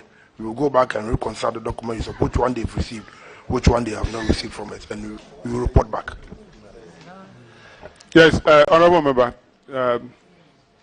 let's allow the auditors to go and do the reconciliation with them. I oblige. Yeah. So that'll be all for you. No, I'm asking that'll be all for he, the minister. We are not done with you. The next one is paragraph 2005. Honorable Philip Baswa. Thank you, Chairman. The fraction there is with the payment of insurance in foreign currency without authority. And the Chairman, the shipyard paid insurance amounting to 56,782.102. 3 insurance companies in Ghana for insuring its plant and properties without authority from the BOG. From paragraph 2012 of the audit report, you were only given authorization to transact with enterprise insurance. What made you sideline enterprise insurance and deal with the other three companies? Sir, can you repeat the last question? I was conferring, so we didn't hear the last part of it. So you were supposed to deal with the enterprise insurance, but you sideline the enterprise insurance and deal with the other 3 companies, according to the report. We want to know the reason. Mr. Chairman, is the auditor's report saying that we sidelined them or we did not deal with them? I don't think that we sidelined them. Did he say that we sidelined them or we... Yes, I want to see if the word used that we sidelined them or... Per the auditor's recommendation, per what we have about the auditors, if you go to the paragraph 2005 and 2006, all these are there. Are you abreast with it? Do you have the document with you, auditors? That you sidelined them? Yeah. Mr. Chair, if the auditors can draw my attention to it, I don't think that we sidelined them. Auditors. Is it in your report? Confirm. Honorable Chair, I think our recommendation was basically on doing business in local currency and not in foreign currency. Thank you. But before then, I want to know whether you deal with the 3 companies or you deal with the insurance company, enterprise insurance company. That's what I want to know. So the third line is your, but not by the auditor, by you. Please, my question is, I want to know whether you deal with the three companies or you deal with the insurance company? I want to know. Insurance companies. They made mention of three other companies that you deal with them, and then that is what. They are all licensed insurance companies, and we deal with several insurance companies. So, specifically, which insurance company you deal with? Honorable member, table 225 gave you names of the companies that they dealt with. Sunu Assurance Ghana Limited. They paid them $1,620 US. Serene Insurance, $16,162. And SIC Insurance Company Limited, $39,000. That gave the total of 56. So they dealt with three companies. All right. Having known this, from where I got it from, I thought it was sidelined, and 2012 it was sidelined. So I thought that you have dropped your word sideline, and you are still going back. Okay. All right, you deal with the three companies. Okay, you were being expected to deal with them in the local currency. Have you been doing that? Mr. Chairman, the issue is that per the nature of equipment that we import, if the equipment breaks down, they buy the equipment in dollars. So when they are charging, they charge us in dollars, but we pay in cedis. They will bring us the bill that you are supposed to pay $1,500, but we pay them in equivalent in cedis. So if you see $1,500 is there, not that we physically pay them $1,500. We are, of course, aware about the rules of Bank of Ghana. So we pay them equivalent in cedis. Thank you. Chairman, I think. Chairman, thank you. The infraction is that we are not supposed to deal in foreign currency as a Ghanaian, and that is against the law. That is the first infraction. So that's the one we want you to respond to. Yes, thank you, Mr. Chairman. Mr. Chairman, I think I have said it that they bring us the bill. They bring us the bill in dollars. By paying them, we pay them in cedis, equivalent to whatever invoice that they've given. Do they bring you a bill in dollars in the first place? Because that is against the law. Yes, Mr. Chairman, it's true. The policy that they guarantee for it is in dollars. That's why subsequently we have sat down with them. But then we also don't control the invoicing that they give to us. But we sat down with them that this is creating problems with the auditors. So even if they raise it in dollars, they should attach the CD equipment to it so that we can also pay.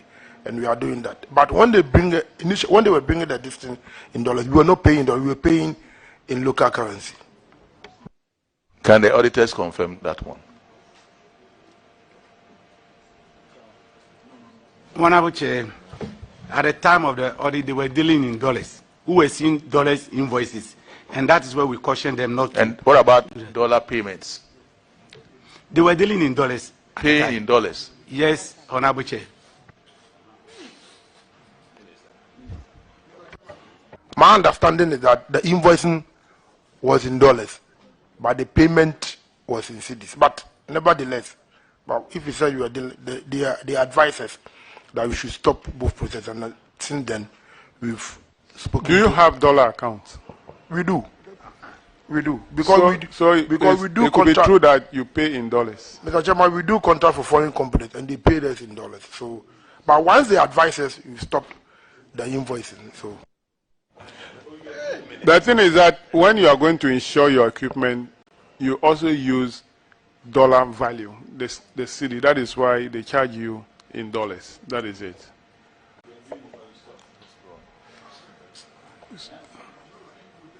All right, so let's go to the last one for the company, paragraph 2013, Honorable Bauer. Thank you, Mr. Chairman. Mr. Chairman, 2013, the infraction deals with GPHA paying one Dr. Daniel Tete Bedu, who uses the GPHA clinic to treat GPHA staff, and then you pay him instead of paying the money to GPHA clinic.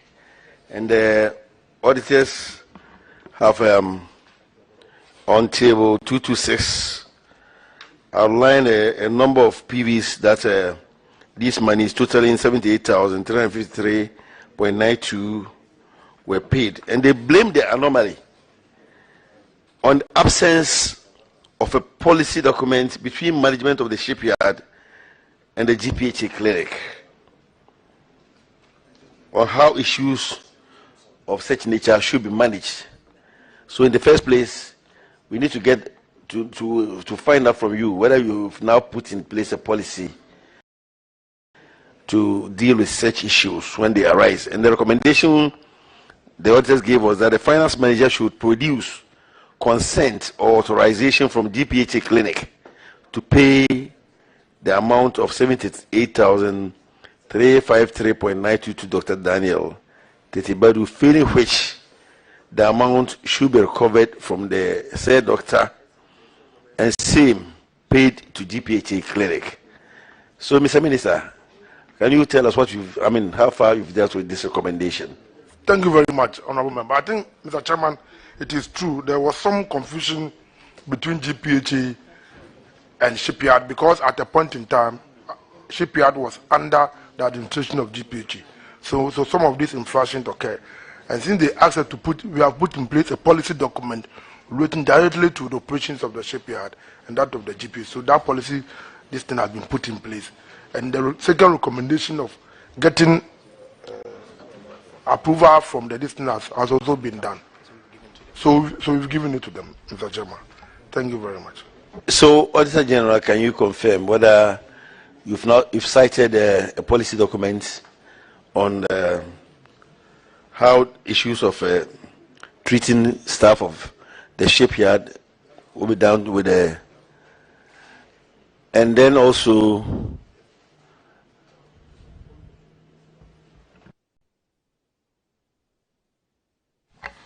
Honorable Chair, the policy document, we don't have it, but the issue has been ratified, we have verified. But for the policy document, we don't have it. Thank you. But you will not have the ratification from the GPHA clinic? Honorable Chair, yes. Mr. Minister, I urge you to, as a matter of agency, put together the policy document, or if you have it, you have, like you said, give them to the auditors. Mr. Chairman, I'll do that. We have the policy document, and if the auditors request, but now that they are requesting for one, I'll give it to them. Mr. Chairman, that will be all for me. Thank you very much. So that will be all for PSC Tema Shipyard. You are discharged. Minister, I think that will be all for you. No, it's now under Ministry of Education. So, Minister, you are discharged together with the shipyard. Now, let's have Ministry of Justice, IOCO, and then Ministry of Employment and Labor Relations. Let's have these two.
I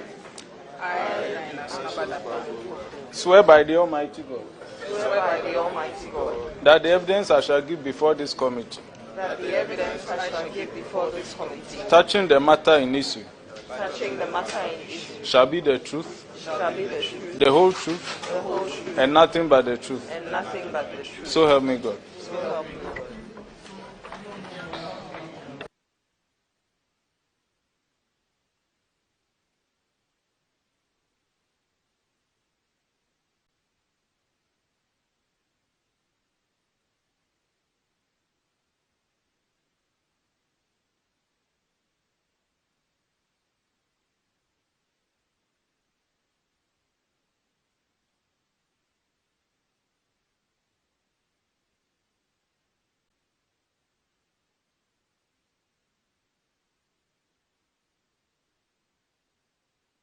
Thank you. Honorable Deputy Minister for Justice and Attorney General, kindly introduce yourselves to the committee. Thank you very much, Honorable Chair. I am Diana Asonaba Dapa, Deputy Attorney General and Deputy Minister for Justice. Respectfully, Honorable Chair, if I may, yield the microphone to my team members to introduce themselves. Thank you. Thank you, Honorable Chair. I am Abba Jacqueline Opoku, Deputy Executive Director for Intelligence and Monitoring with the Economic and Organized Crime Office, EOCO. Thank you. All right, thank you very much. So, yes. Thank you, Honorable Chair. My name is William Opokwa Mwakon, the Head Finance, EOCO. Honorable Chair, my name is Reynald Kwashi, Director General Administration, Office of the Attorney General, Ministry of Justice.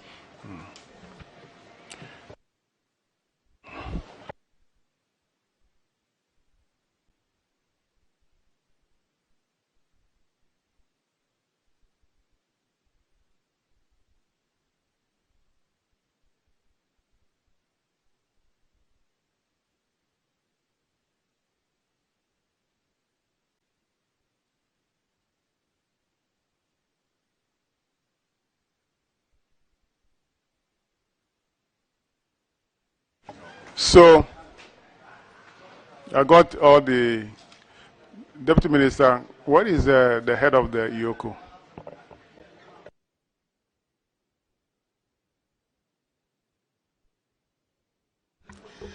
Respectfully, Honorable Chair, I think the head of EOCO, the executive director, has had to attend to some matters and has therefore delegated his deputy to appear before the committee this morning. Last year, she did not attend. This year, too, she did not. We are taking note. Very Honorable Chair, we will ensure that the next time he Please, it should be communicated to her that the chairman of the committee is not happy that she's not coming or appearing before the committee. Very well noted, Chair.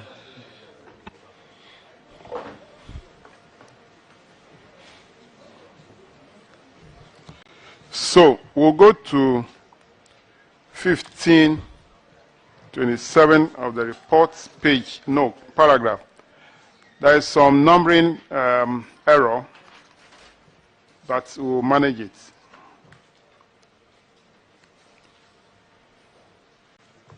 So it started with 1527 to 1528, then it dropped to 1404.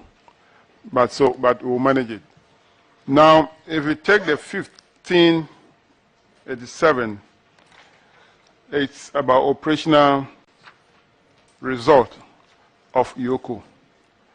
And you continue to make losses, deficits. Even though there was a drop of 40% in deficit from 2018 to 2019, it is still a deficit or a loss. Now, your total income increased by 7%. your expenditure increased, total expenditure increased by 4%. I think that has resulted in the drop in the deficit. How is the current situation look like? Are you still making losses, or now you are breaking even? Thank you very much, Honorable Chair. I'll yield respectfully the microphone to Yoko to speak directly to it. Thank you. Mr. Chairman, thank you very much. I think the current situation has improved, and we are making surpluses this time around. Okay, that's good. All right.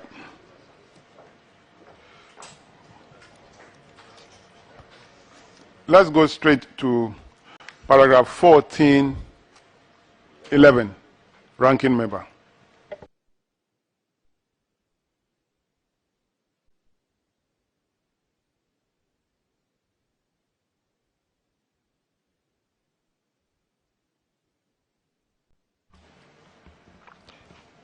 The auditors noted that the regional offices of Yoko,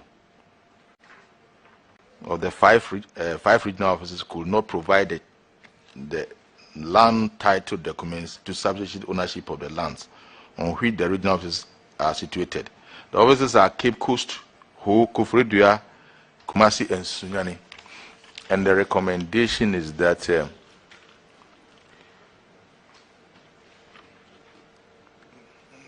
the management of this region should take steps to acquire the necessary land title documents. Has it been done? Thank you very much, Honorable Chair. Indeed, the recommendations have been done and have been complied with. And I'll again, with your permission, yield the floor to Yoko to speak directly to it, particularly specifying the steps that have been taken so far to regularize the ownership of the properties. Thank you. Thank you for the opportunity, Mr. Chair. As indicated, the auditors did raise issue about the processes that had not yet been complied with to indicate the land title for the assets in Koforidua, Ho, Sunyani, Cape Coast, and Kumasi. So far, our Cape Coast office has attained the title to the land, and the deed of registration has been completed. For the others, we found that we had some issues in Koforidua, but we finally received the appropriate site plan because we were given a different one, and we had to draw attention and go through the process of getting the cadastral done. So the land title processes are currently underway for Koforidua. For Ho, as at the time, we did not have the land title, but we have acquired the site plan, and we are in the process of paying for the necessary documentation because our regional office has had to take steps to engage the Lands Commission on the matter. In Sunyani also, a site plan has currently been obtained, and we are also in the process, but we haven't completed. With Kumasi, the property belongs to the RCC.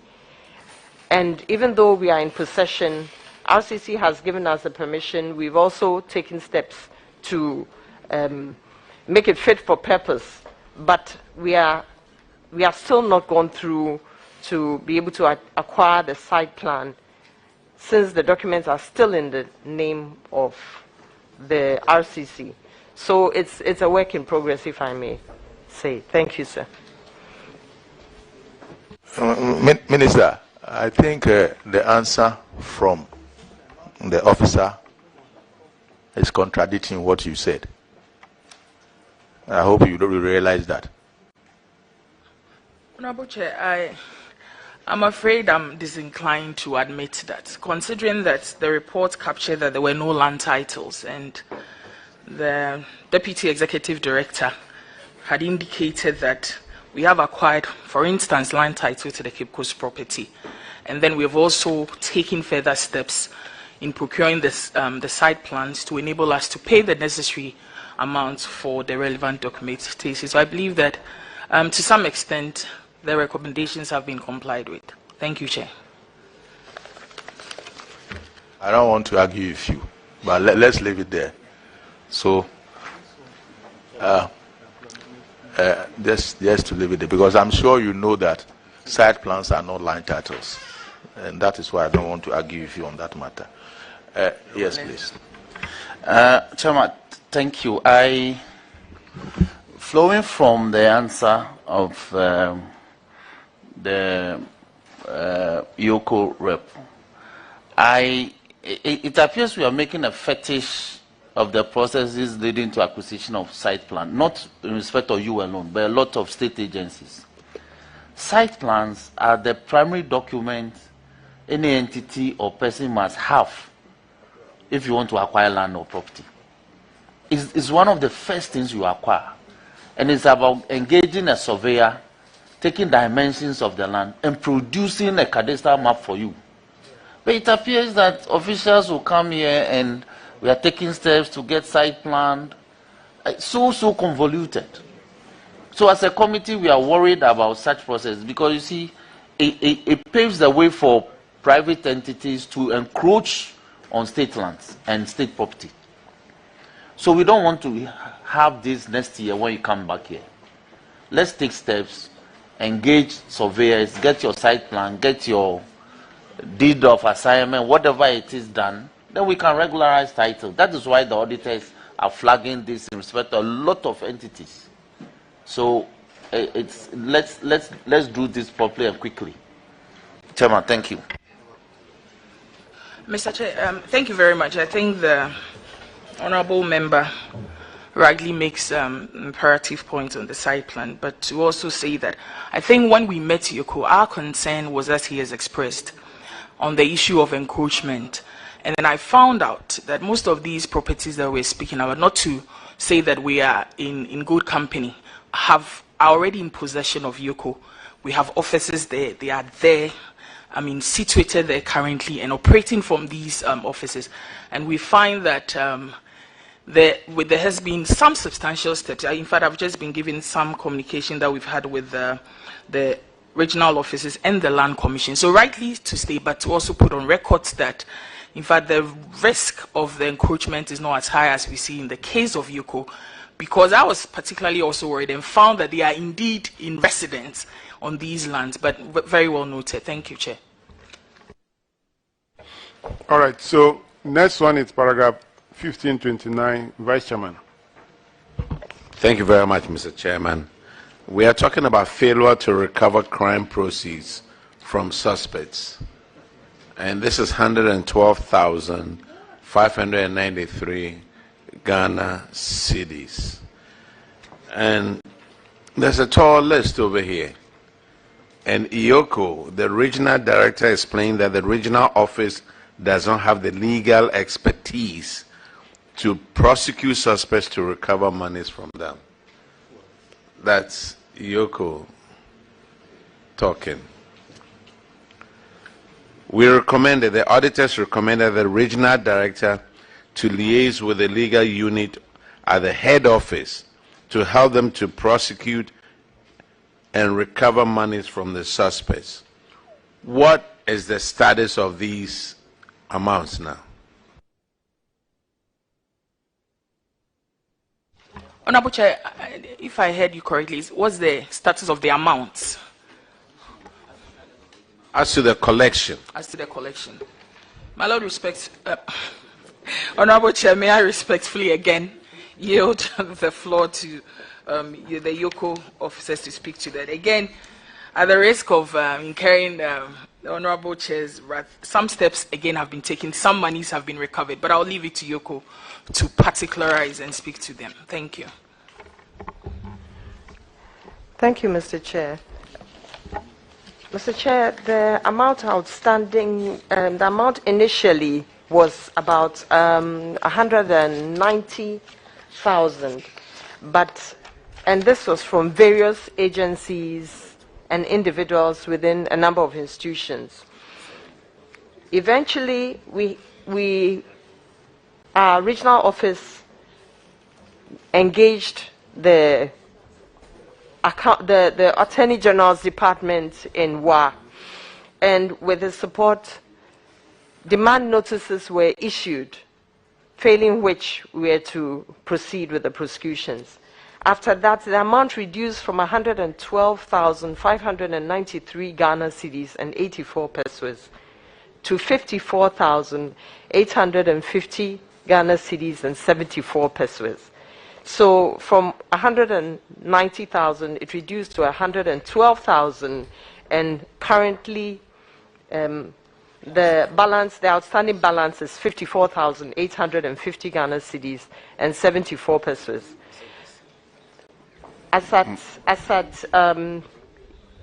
Before we came in, we had to confer with the regional officers, with WA in particular. Our information is that the Attorney General's officer there has been liaising with us, and we are ready with a few dockets to proceed for prosecutions in those matters. While whether they continue with the recoveries or not, we are taking steps to follow through with the prosecutions. Thank you, Mr. Chair. Madam, I'm not impressed.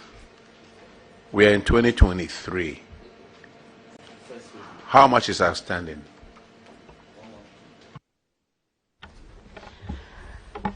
Mr. Chair, the amount outstanding is 54,850 Ghana cedis and 74 pesos. If Yoko could not collect this, Yoko cannot collect this, where are we now? You see, it's just like a military man who is afraid to get an injection.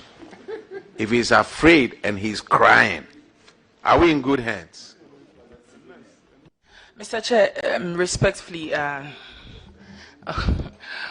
without being dismissive of your concern, Mr. Chair, our position has been that it is perhaps more imperative to procure those funds than to go on the tangent of prosecution, which, as most of us are aware, invariably may not bring back the monies. And so we have explored all those avenues of, engaging the defaulters to get those monies. But clearly, I think we have not been lax, and will proceed to ensure that some payments have been made by all the individuals who are still disinclined to, as it were, go contrary to the agreements, the settlement agreement we had with them. We'll do the needful. Thank you. Madam, another question that I wanted to ask Yoko is this. When we interview most of the auditees who come to us, especially at district assemblies, they all claim that Yoko has come for their records and they've never brought them back. Their documents, and they've never brought them back. This is why I'm a little concerned over here, because it looks like either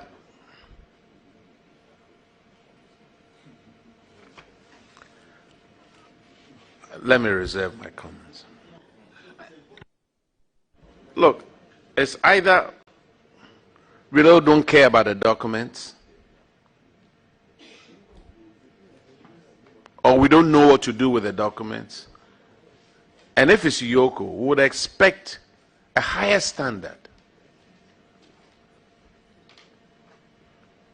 Thank you very much, Honorable Chair. I believe this issue came up last year, so I would again yield the floor to the Deputy Executive Director. Thank you.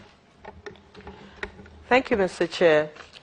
And I would like to mention that last year when this matter came up, it was a matter of concern for us that we shouldn't have these issues repeating itself. So what we have done is we have engaged with both officers from the head office and with our regional directors, so that as soon as we are done with whatever analysis we need from the specific documents required, we make efforts to return those. But in addition to that, we even had our regional officers participate in the PAC hearings in the regions, just so that we can continue to engage more actively and then ensure that at whatever level, whatever it is that we need to communicate would be done in a timely fashion, so that we will not have this situation where the committee will have to raise issue as people seek to rely on certain information they may convey to you, whether it's accurate or not. Thank you, Mr. Chair. Will the auditors confirm what they just said about the amounts? Honorable Chair, at the time of the audit, the balance outstanding was 112,593.84, and as at now, 55,743.10 has been recovered, leaving an outstanding of 56,850. Thank you.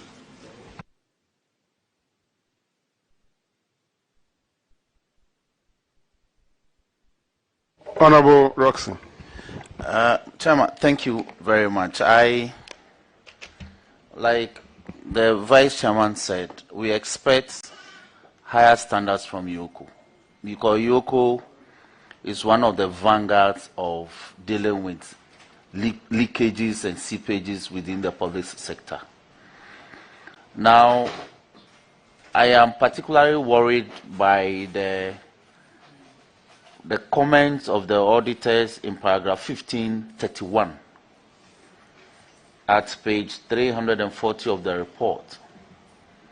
The auditors are claiming that when these matters came up and they reached out to the regional director, he had this to say. He explained that the regional office does not have the legal expertise to prosecute suspects to recover monies from them. When AG, you are aware that the Parent Act setting up YOCO gives them prosecutorial powers. So if an entity with prosecutorial powers says that they don't have legal expertise to recover monies from, and it's worrying. You see, when those who listen to us want the committee as well as the agencies to help. So some of these comments are attributable to officials. It bothers me. It means we are not doing enough, or it appears as a regional director, he doesn't appreciate his role. Otherwise, this comment wouldn't come from him to the auditors. So when we come back next year, we want these matters resolved, and let YOCO be more resolute in dealing with these issues. That's what I want to say. Thank you very much, Honorable Chair. In fact, I'm happy to let the Honorable Member, who is also my learned brother, know that there has been improvement in the recruitment of legal officers for YOCO. In fact, we have just had to recruit some lawyers usually and then second them to the YOCO office. I'm informed that some of these lawyers have completed their pupillage together with other senior attorneys who will be sent to those regional offices. So it was really an issue of recruitment. Apparently, I'm hearing that some of them, when they come, will seek for greener pastures within Ghana, and so would have left to other private practice or other government institutions. So I'm sure that by next year, when we will not have this issue, as we have done the recruitment, and we will send them shortly to the regional offices. Thank you.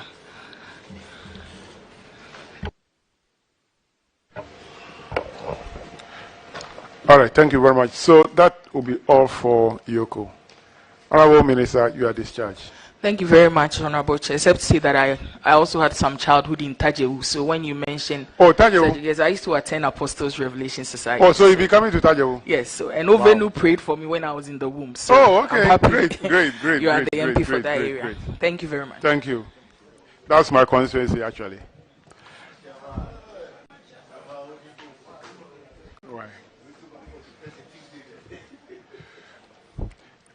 Now let's take Ministry of Employment and Labor Relations. Now they should be sworn in.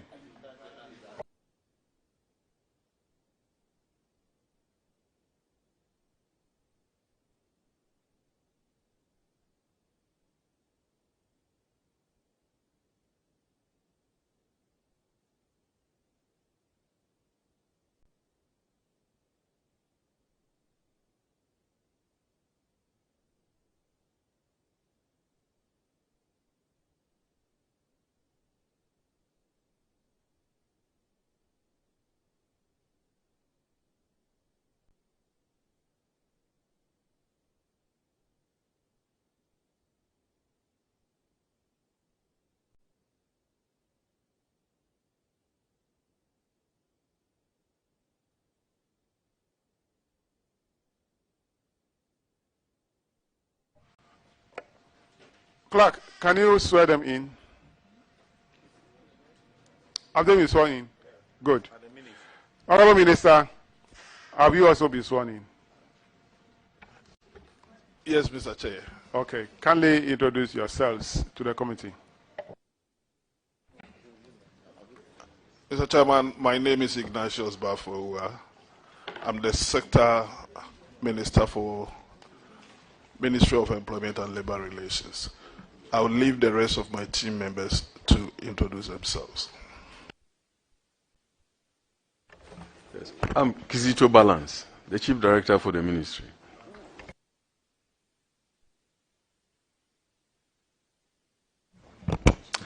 Honorable Chair, I'm Dr. John Ofori Tinkrine, Director General for Snit.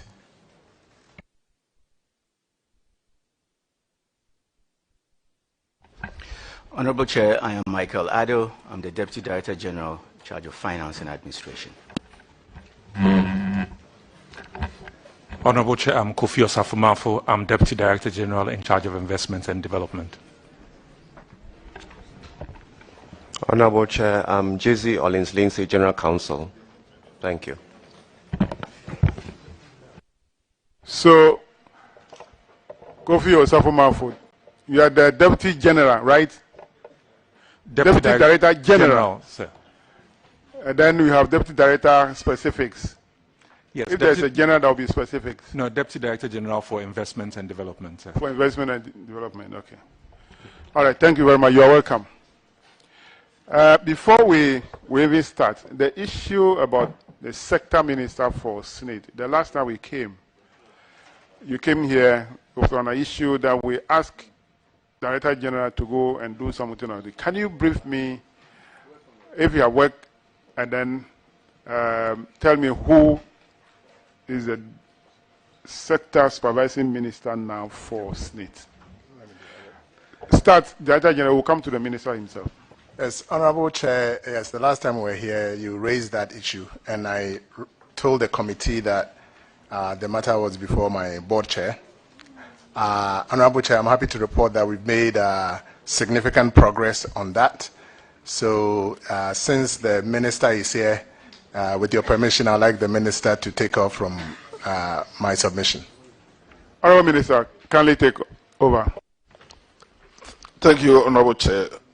Honorable Chair, with your permission, I want to read a letter I received from the Presidency dated 30th January 2023. Designation as Minister responsible for pensions.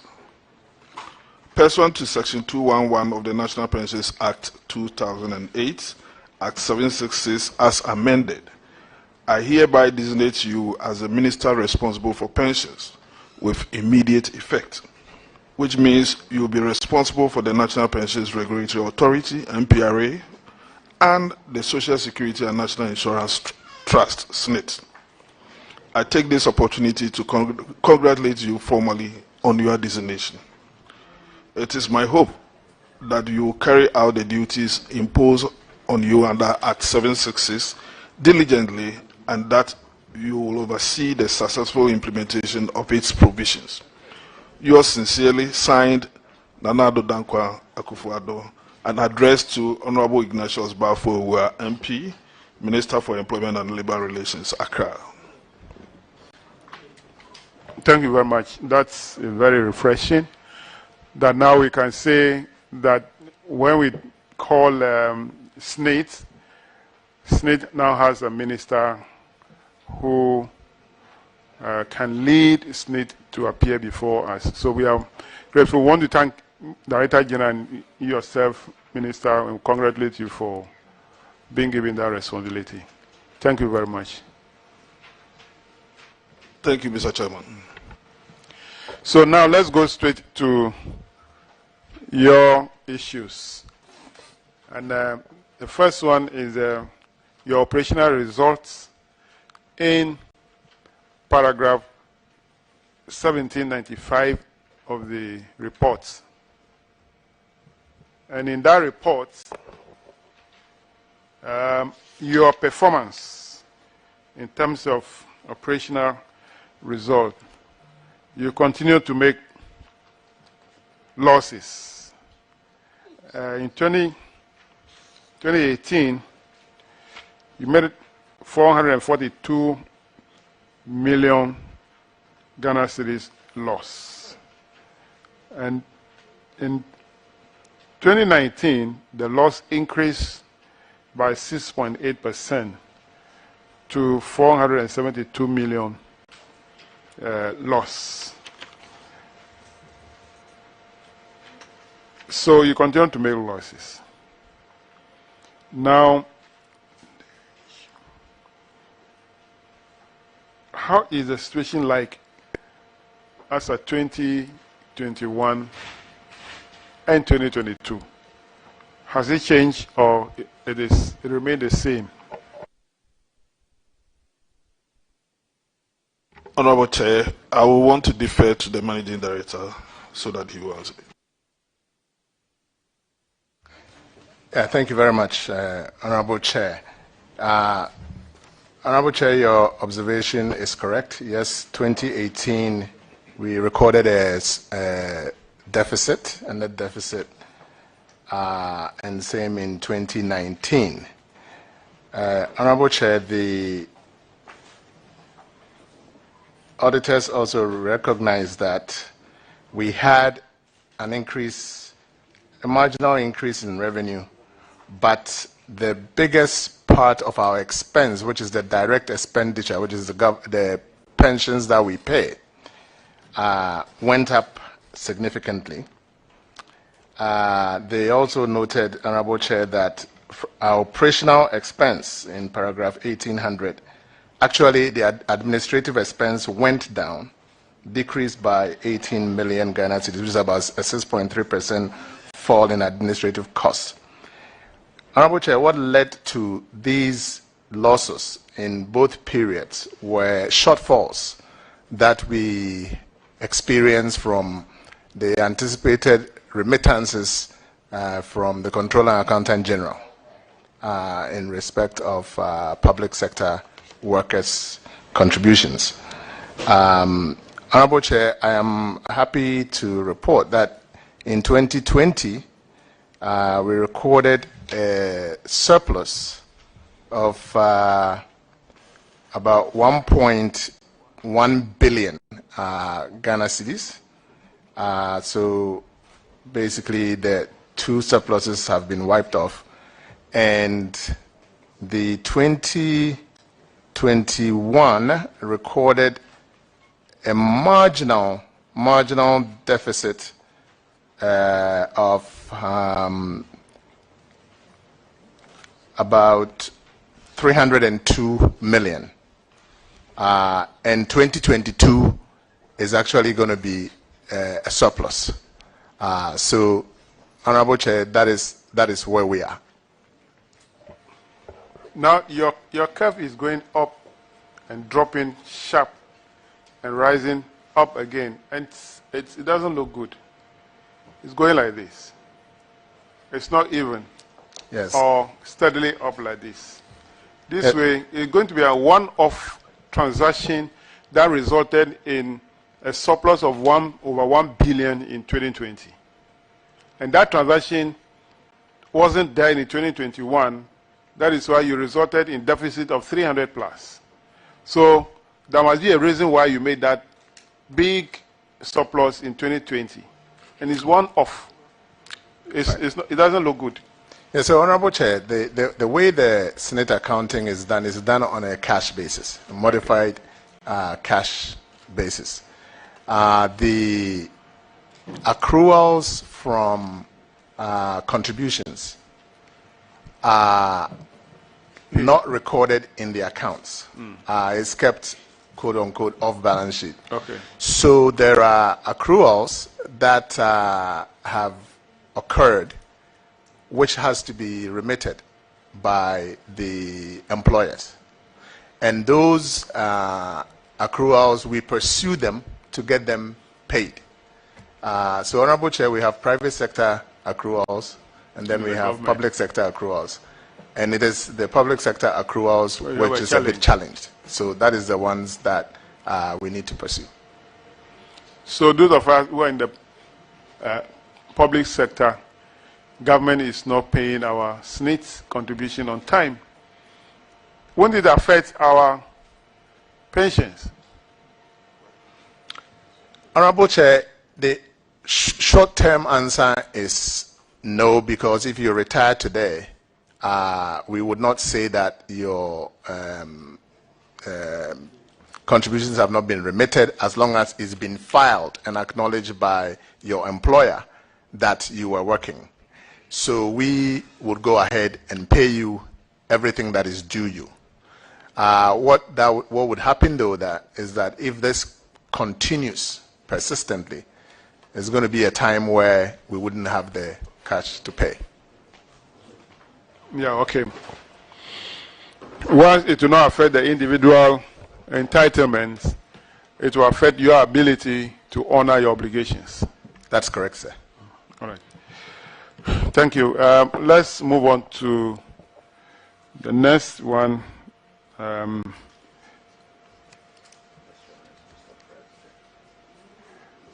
To management issues. And paragraph 1806, where you made about $11.8 million loss on liquidated investment. You made an investment, you liquidated the investment, and you make a whooping loss of 11.794, almost $11.8 million. Management is urged to investigate the non-performance of the investment with the aim of ensuring value for money and ensure that effective feasibility studies are carried out before investing. Management should also ensure that officers whose actions have led to the loss are appropriately sanctioned for the loss. Now, just tell us briefly why the loss. 3 investments. 6 million, 3.6 million, and 2 million. Why the loss? Honorable Chair, I would defer to the Deputy Director General Investment to respond to this. Honorable Chair, thank you very much for that question. I think there are several issues to point out. First, just to respond to the issue of feasibility studies, we do carry out full feasibility studies on the investments. And I would also like to put this into context. These are companies that closed down in 2014 and 15, that is for Ningo Salt, Granite and Marbles, and the Canadian International Fund for Africa. And it is on liquidation that we incurred those losses. What we are doing very actively, and we do, is that we seek to minimize the losses on liquidation, Honorable Chair. And that is what we've worked at in all 3 cases.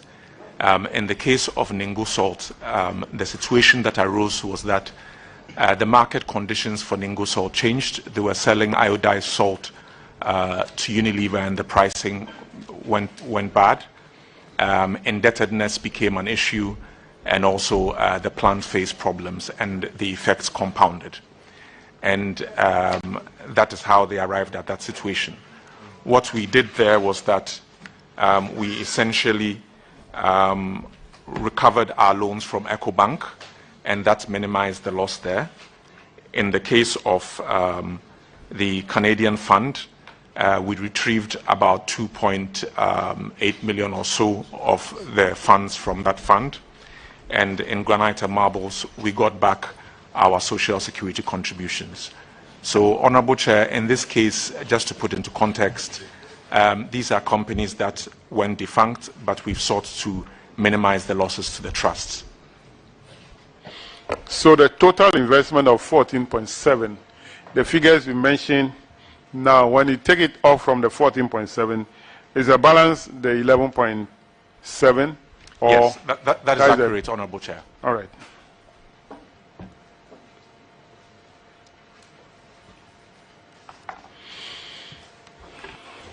Honorable Chair. Yes. Yeah, I want to seek your indulgence on something. Okay.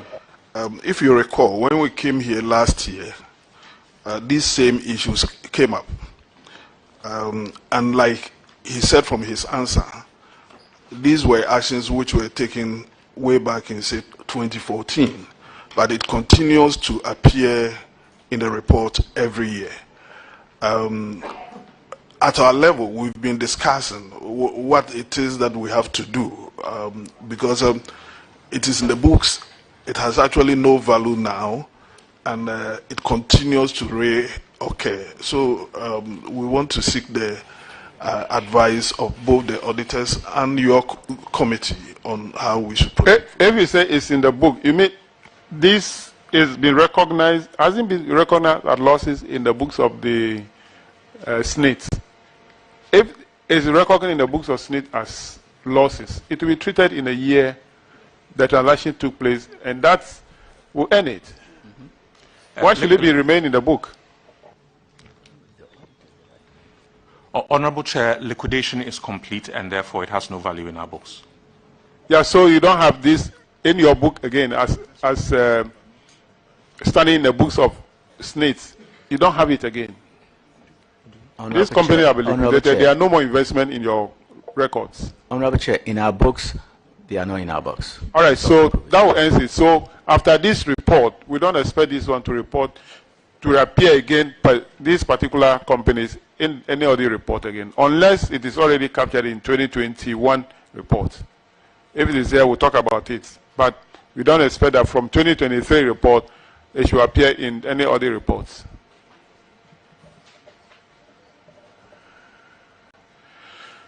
All right, so let's go to paragraph 18:16. Ghana Road Fund loan default. I think you've granted road fund that Snit signed loan agreement with road fund for 109 million Ghana cedis.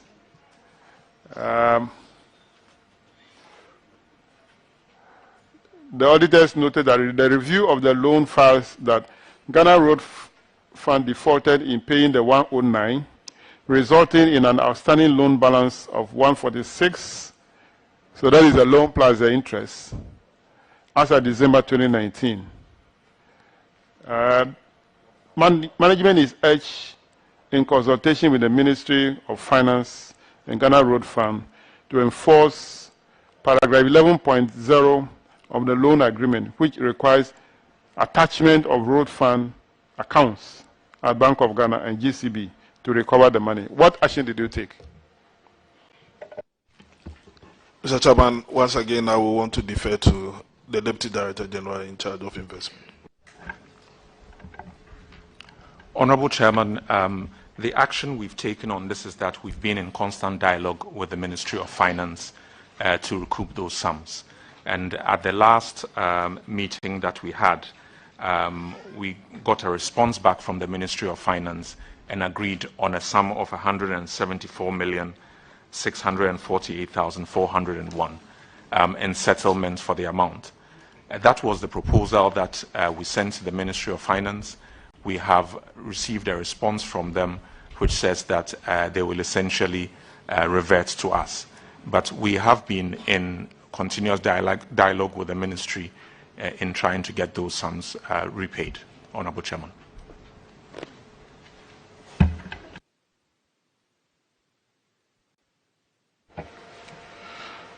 So is the money still accruing interest?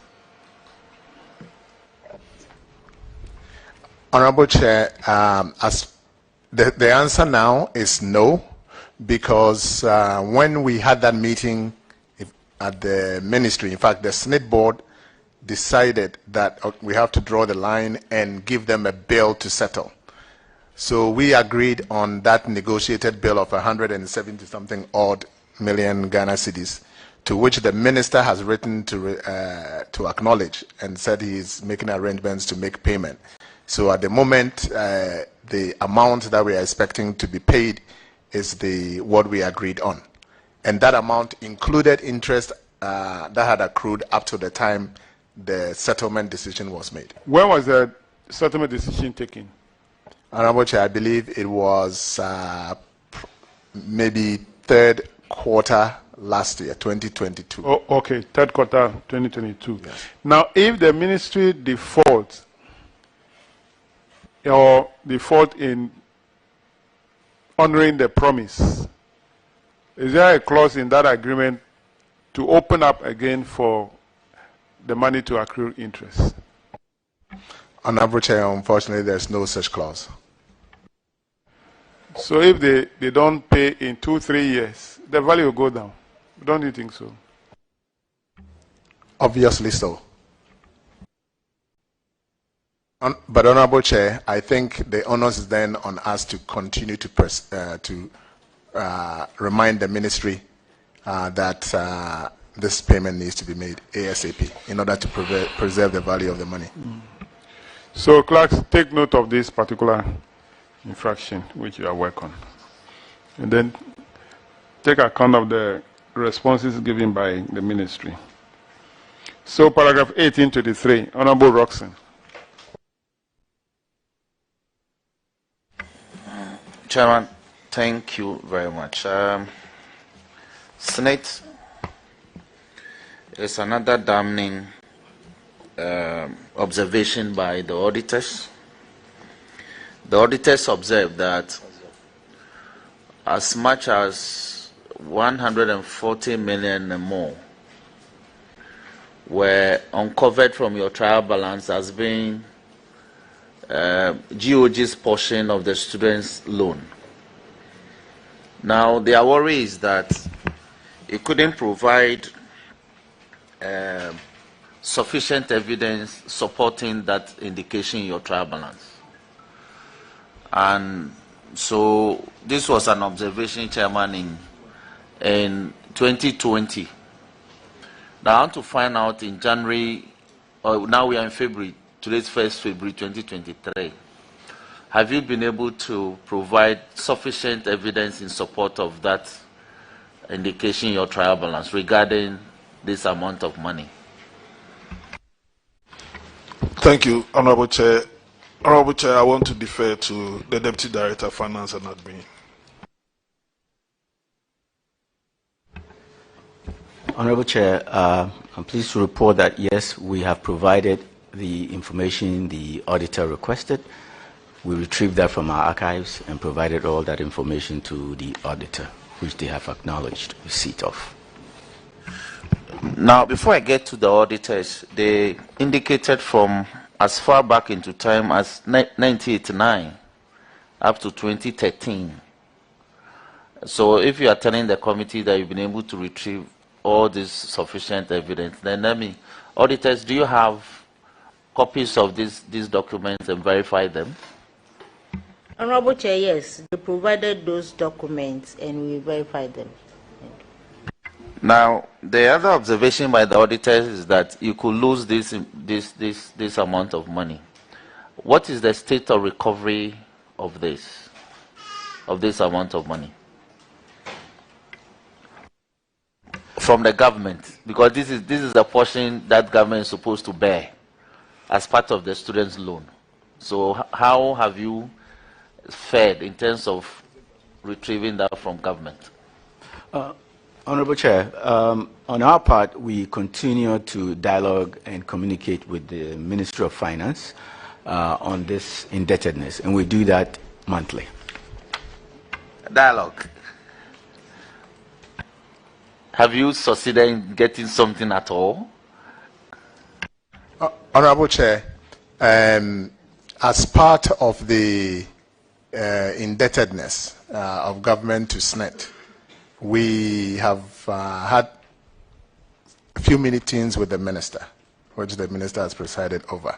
In fact, it's even gone all the way to our board. So it's become a matter of standard reporting for our board, and the minister is aware that there is these outstanding issues to settle. So we are on it, Honorable Chair. Okay, this committee wants to find out that post-2013, because this is between 1989 and 2013, post-2013, what is the situation? Are we in the same? Are you in the same scenario? Are you in the same circumstance, or there's improvement?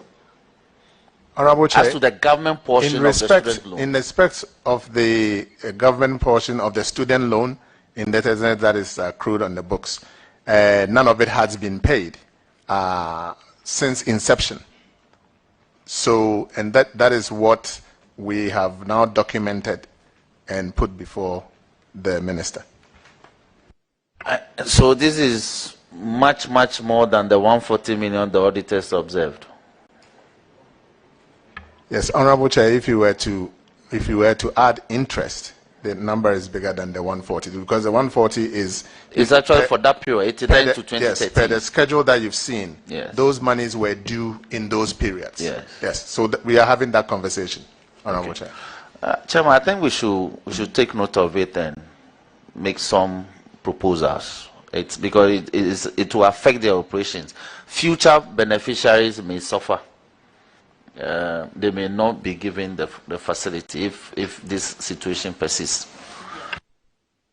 So, clerk, take notes.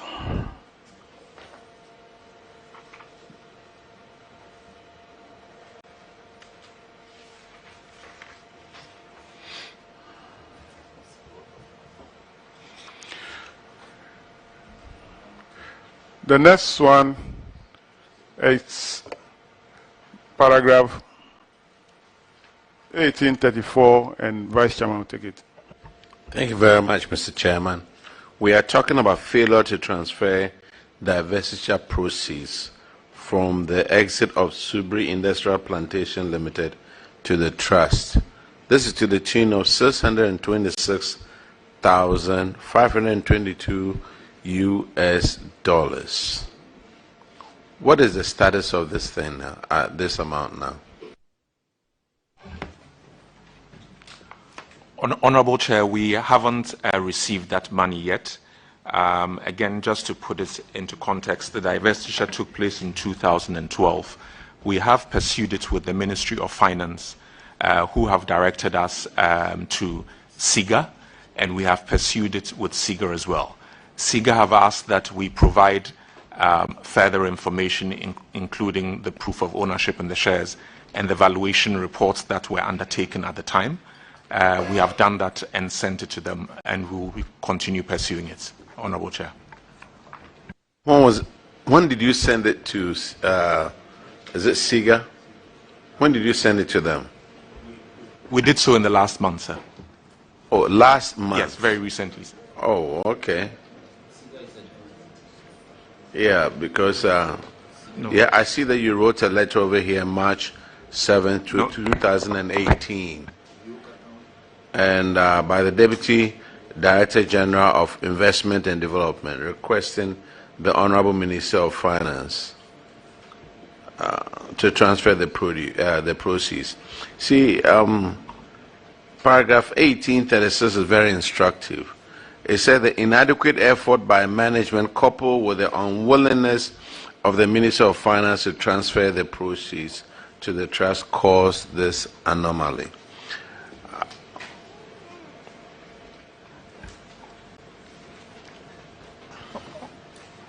What? Honorable Chair, may I respond? Sorry. Okay, respond.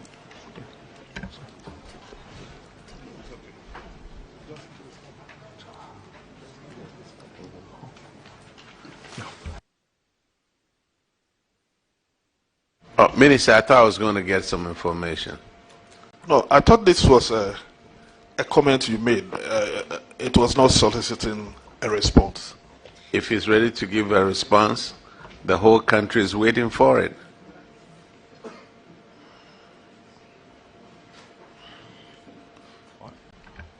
Honorable Chair, we have had communications post the 2018 with the ministry, and they then did refer us to SIGA.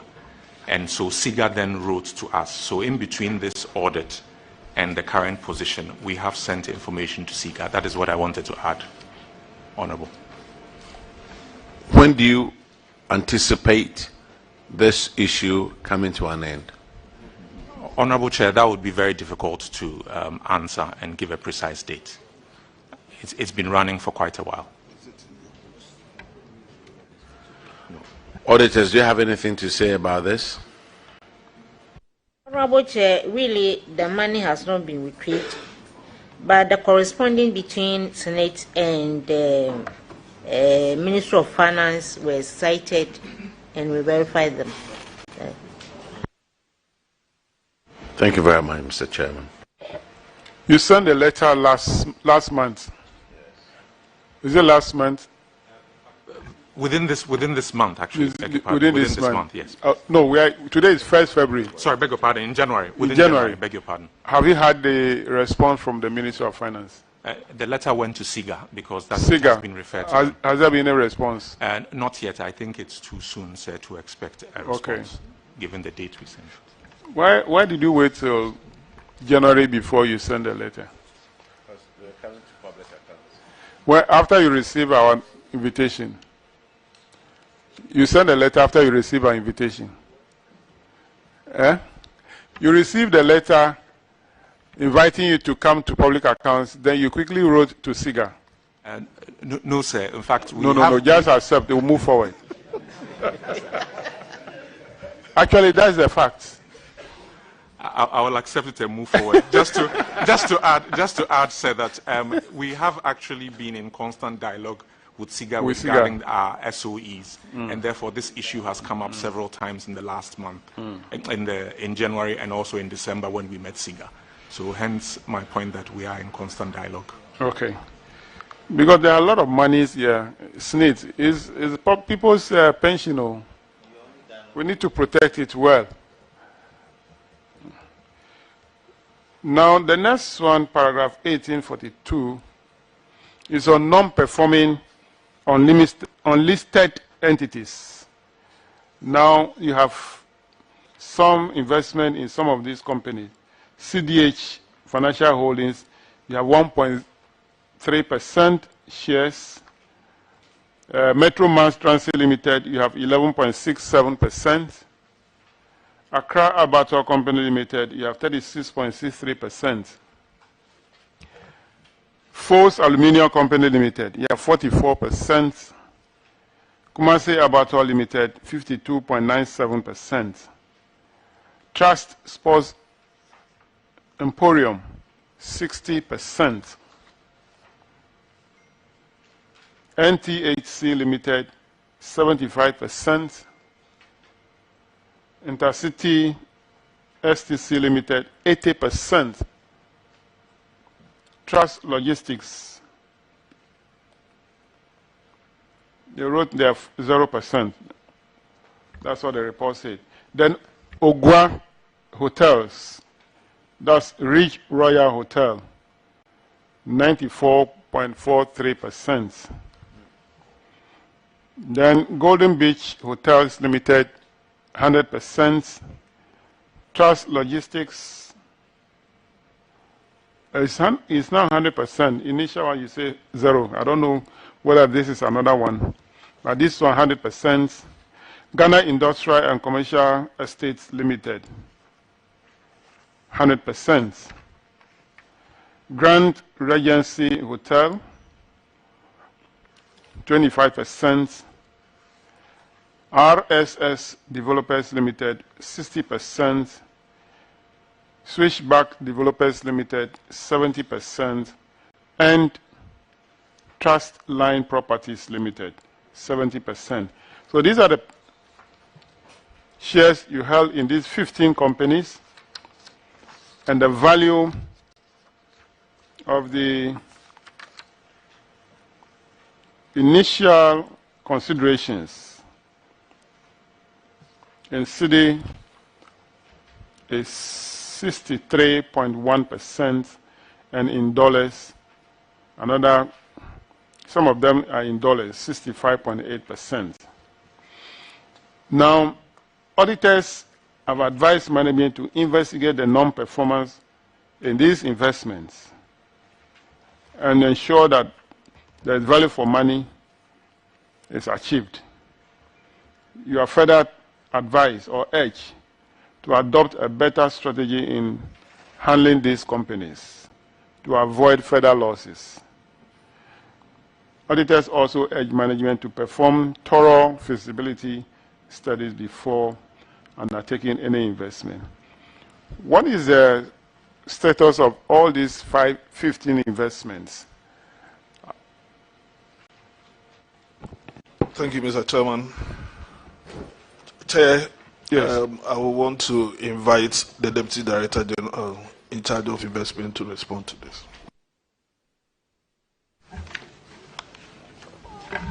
Honorable Chair, if I may, I'll take them one at a time, but very briefly, so that if there are any further questions, I can answer them. With respect to CDH, the issue there is that the underlying companies, that's the assets management company underpinning it, and the savings and loans company, both have lost their regulatory license. So as a result, we do not expect really to make any good returns from that particular investment. With respect to Metro Mass Transit, there, Honorable Chairman, that was an economically targeted investment. The pricing of fares for Metro Mass are really not on commercial terms, Honorable Chair. So we do not envisage making commercial returns in that investment, simply as a result of the fact that it was seen as call it a corporate social responsibility investment, and that pricing is not commercial. With respect to the Accra Abattoir, again, is a similar situation. The pricing and regulatory environment in the abattoir industry is very difficult and not supportive of the company, and this was also a CSR investment, and it will struggle to make good returns. We are looking to exit. An external party has shown interest and is doing due diligence on the company. With respect to Force Aluminium, Force again is suffering from what is happening in the industry with respect to imports coming in. What we've done there essentially, Honorable Chairman, is that we have offset the loan that we gave to Force in addition to our equity by obtaining land from them. So we've minimized our position in Force Aluminium. With regards to Kumasi Abattoir, the key issue there is, again, very similar to Accra Abattoir. It's a corporate social responsibility investment. We did lend 1 million Ghana cedis to the company to perfect their titles. That has been an overhang to their finances, and they are going to, in fact, a resolution was passed at the last AGM for them to sell some of their spare land to repay our loan. That will improve their finances somewhat and their operations. And that sale, Honorable Chair, will not affect their commercial operations. With respect to Trust Sports Emporium, again, this was an investment that was commenced as a corporate social responsibility and part of our 50th anniversary celebrations. The investment was made in November 2015. In November 2015. The strategy there was that we do recognize that the asset is better in the hands of the Ministry of Youth and Sports. So we've now bought our partner out and we own 100%, and we are in dialogue with the ministry with the expectation that we could potentially execute a swap for some assets or some other consideration so that the asset is better utilized. With regards to NTHC, Honorable Chair, the company is in a particularly difficult position, and that position, just to summarize, arose from the fact that we gave them a loan in 2012 on which they defaulted. Subsequently, they purchased some commercial paper or gave out a loan to some customers of theirs that was not repaid. It created a negative equity position in their accounts and made it very difficult for them to publish their accounts and also meet regulatory requirements. As a trust, we were caught in a very difficult situation, and we considered what I would call the worst of the best of the two evils, if I could say so, in that we converted our debt to equity so that the company could meet its regulatory requirements and then work its way out of its position. And that prevented the company from shutting down. Subsequently, where we are is that conditions are still difficult. We have reached out to the regulator and also to the Ministry of Finance to meet the negative equity position in order to sustain the company. But in terms of the ongoing operations, it's been restructured. They have published their accounts as required, and they are working essentially towards recovering all the assets that are on the other side of the loan, and aggressively so. And the other point I make, Honorable Chair, is that there are issues within this that are being investigated by IOCO. Intercity STC, Honorable Chairman. We own 80% of that. The accounts, as have been requested, have been audited. Again, the company, in terms of trading, has found itself in a difficult position on the back of COVID. So over that period, performance was not adequate. But the company is working on improving its performance. It's repositioned itself in terms of the strategy, and also is extending some other services that it ordinarily undertakes. And so again, Honorable Chair, that is one that we are continuing to monitor and work with management to improve its performance. Trust Logistics, Honorable Chair, the company is executing a turnaround strategy, and that involves leveraging on its landed assets. It's taken a few steps which are very positive in that regard. Indeed, it's gone from a significant loss position to at the EBITDA level, that's earnings before interest, tax, and depreciation. It's now come neutral, but it's still in a difficult position. It's managed to execute partnerships with other companies which involve leveraging its land, and we are in early discussions with other companies or another company to go into partnership in order to leverage some of their assets further. Ridge Royal Hotel, Honorable Chair, and Golden Beach Hotels I'll treat as one. Both companies clearly suffered from the 2-year COVID period. Performance is improving, and I note that in the Auditor General's report, they did talk about an occupancy level. That occupancy is now about 62% from the mid-30s or so, which was stated in the accounts. In there, we are looking to resolve the issues within our hotels business by inviting strategic investors to take a stake in our company.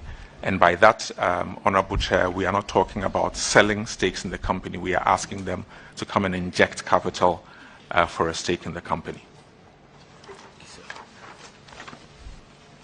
Ghana Industrial and Commercial Estates Limited, GISEL. The company has been fraught with difficulties recently. The Ghana National Association of Garages has made a claim on the company, which went to court. They lost, and the case has proceeded to the Supreme Court on appeal.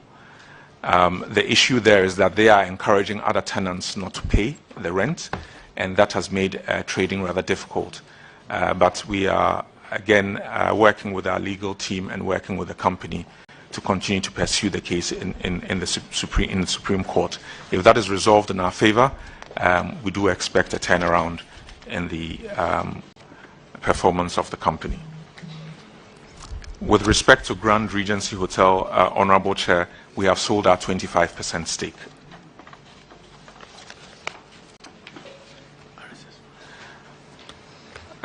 With respect to RSS, just to put it into a context again, Honorable Chair, is a joint venture that we went into with Reggie Manuel. We own 60% and they have 40% stake.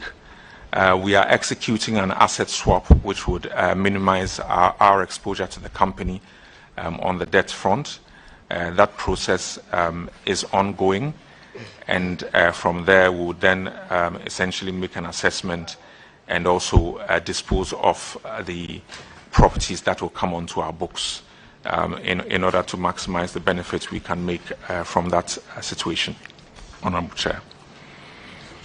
Switchback developers, again, the Auditor General noted at the time that construction was yet to be completed. Honorable Chair, I can say that yes, we have completed that project and sales are being executed in earnest. We've sold about 36 of the 77 apartments, and as part of that we've provided financing which completed the project. So the apartments are being sold currently. With respect to Trust F-Line, Honorable Chair, again, there we have made an improvement since the Auditor General commented. More than half of the apartments have been completed. That's 96 out of 192. The strategy there is that we intend to dispose of those assets and then use it to complete the second phase of the building, the project, beg your pardon.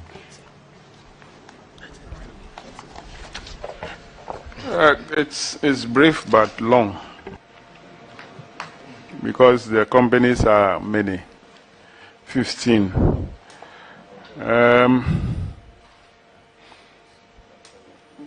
It doesn't look good.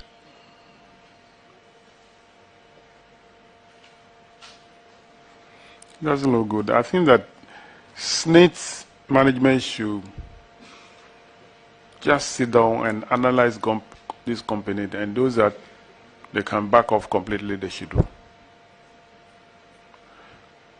Where if you can sell your shares and realize some money is better than the money locked up there, and no return is coming. It doesn't look good.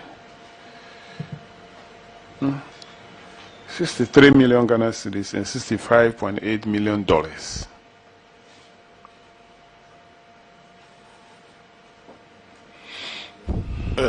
Thank you, Chair. I think we'll go by your advice because, as I said earlier on, these things continue to be in our books, and unfortunately, the prospects are very, very low. So we'll do whatever we can to retrieve the residual amount which are receivable, and if possible, then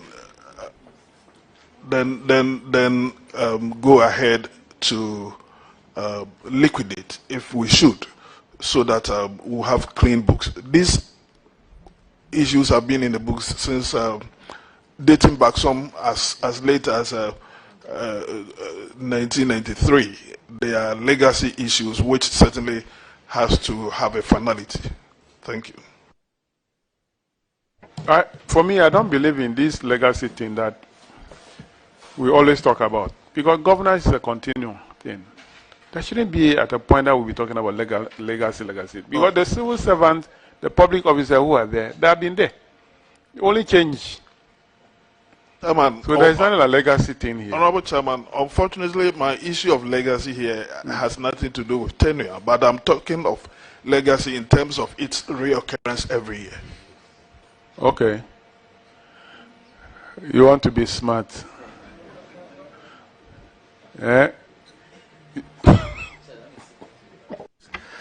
Chairman, thank you. Let me seek a couple of clarifications arising from the submissions on the companies. Now, the abattoir, the two abattoir, you indicated that it's a way of your social intervention, if I understand, and that you don't intend to make profit. And so why would you want to sell part of their land to offset your indebtedness? Because you see, the private people engaged in the meat selling business are doing bricks business. Why should those that the state has invested in not be able to even break even? It's a bother for me that you want to sell bare land to let their books look good. So that's one. Then two, I want to know the acreage of land that they have, part of which you want to sell. Then, again, trust logistics. There too, you indicated you are leveraging on the assets. That's an euphemism. What does it really mean? If you are leveraging on assets, you are actually saying something. I want to understand it clearly. Then,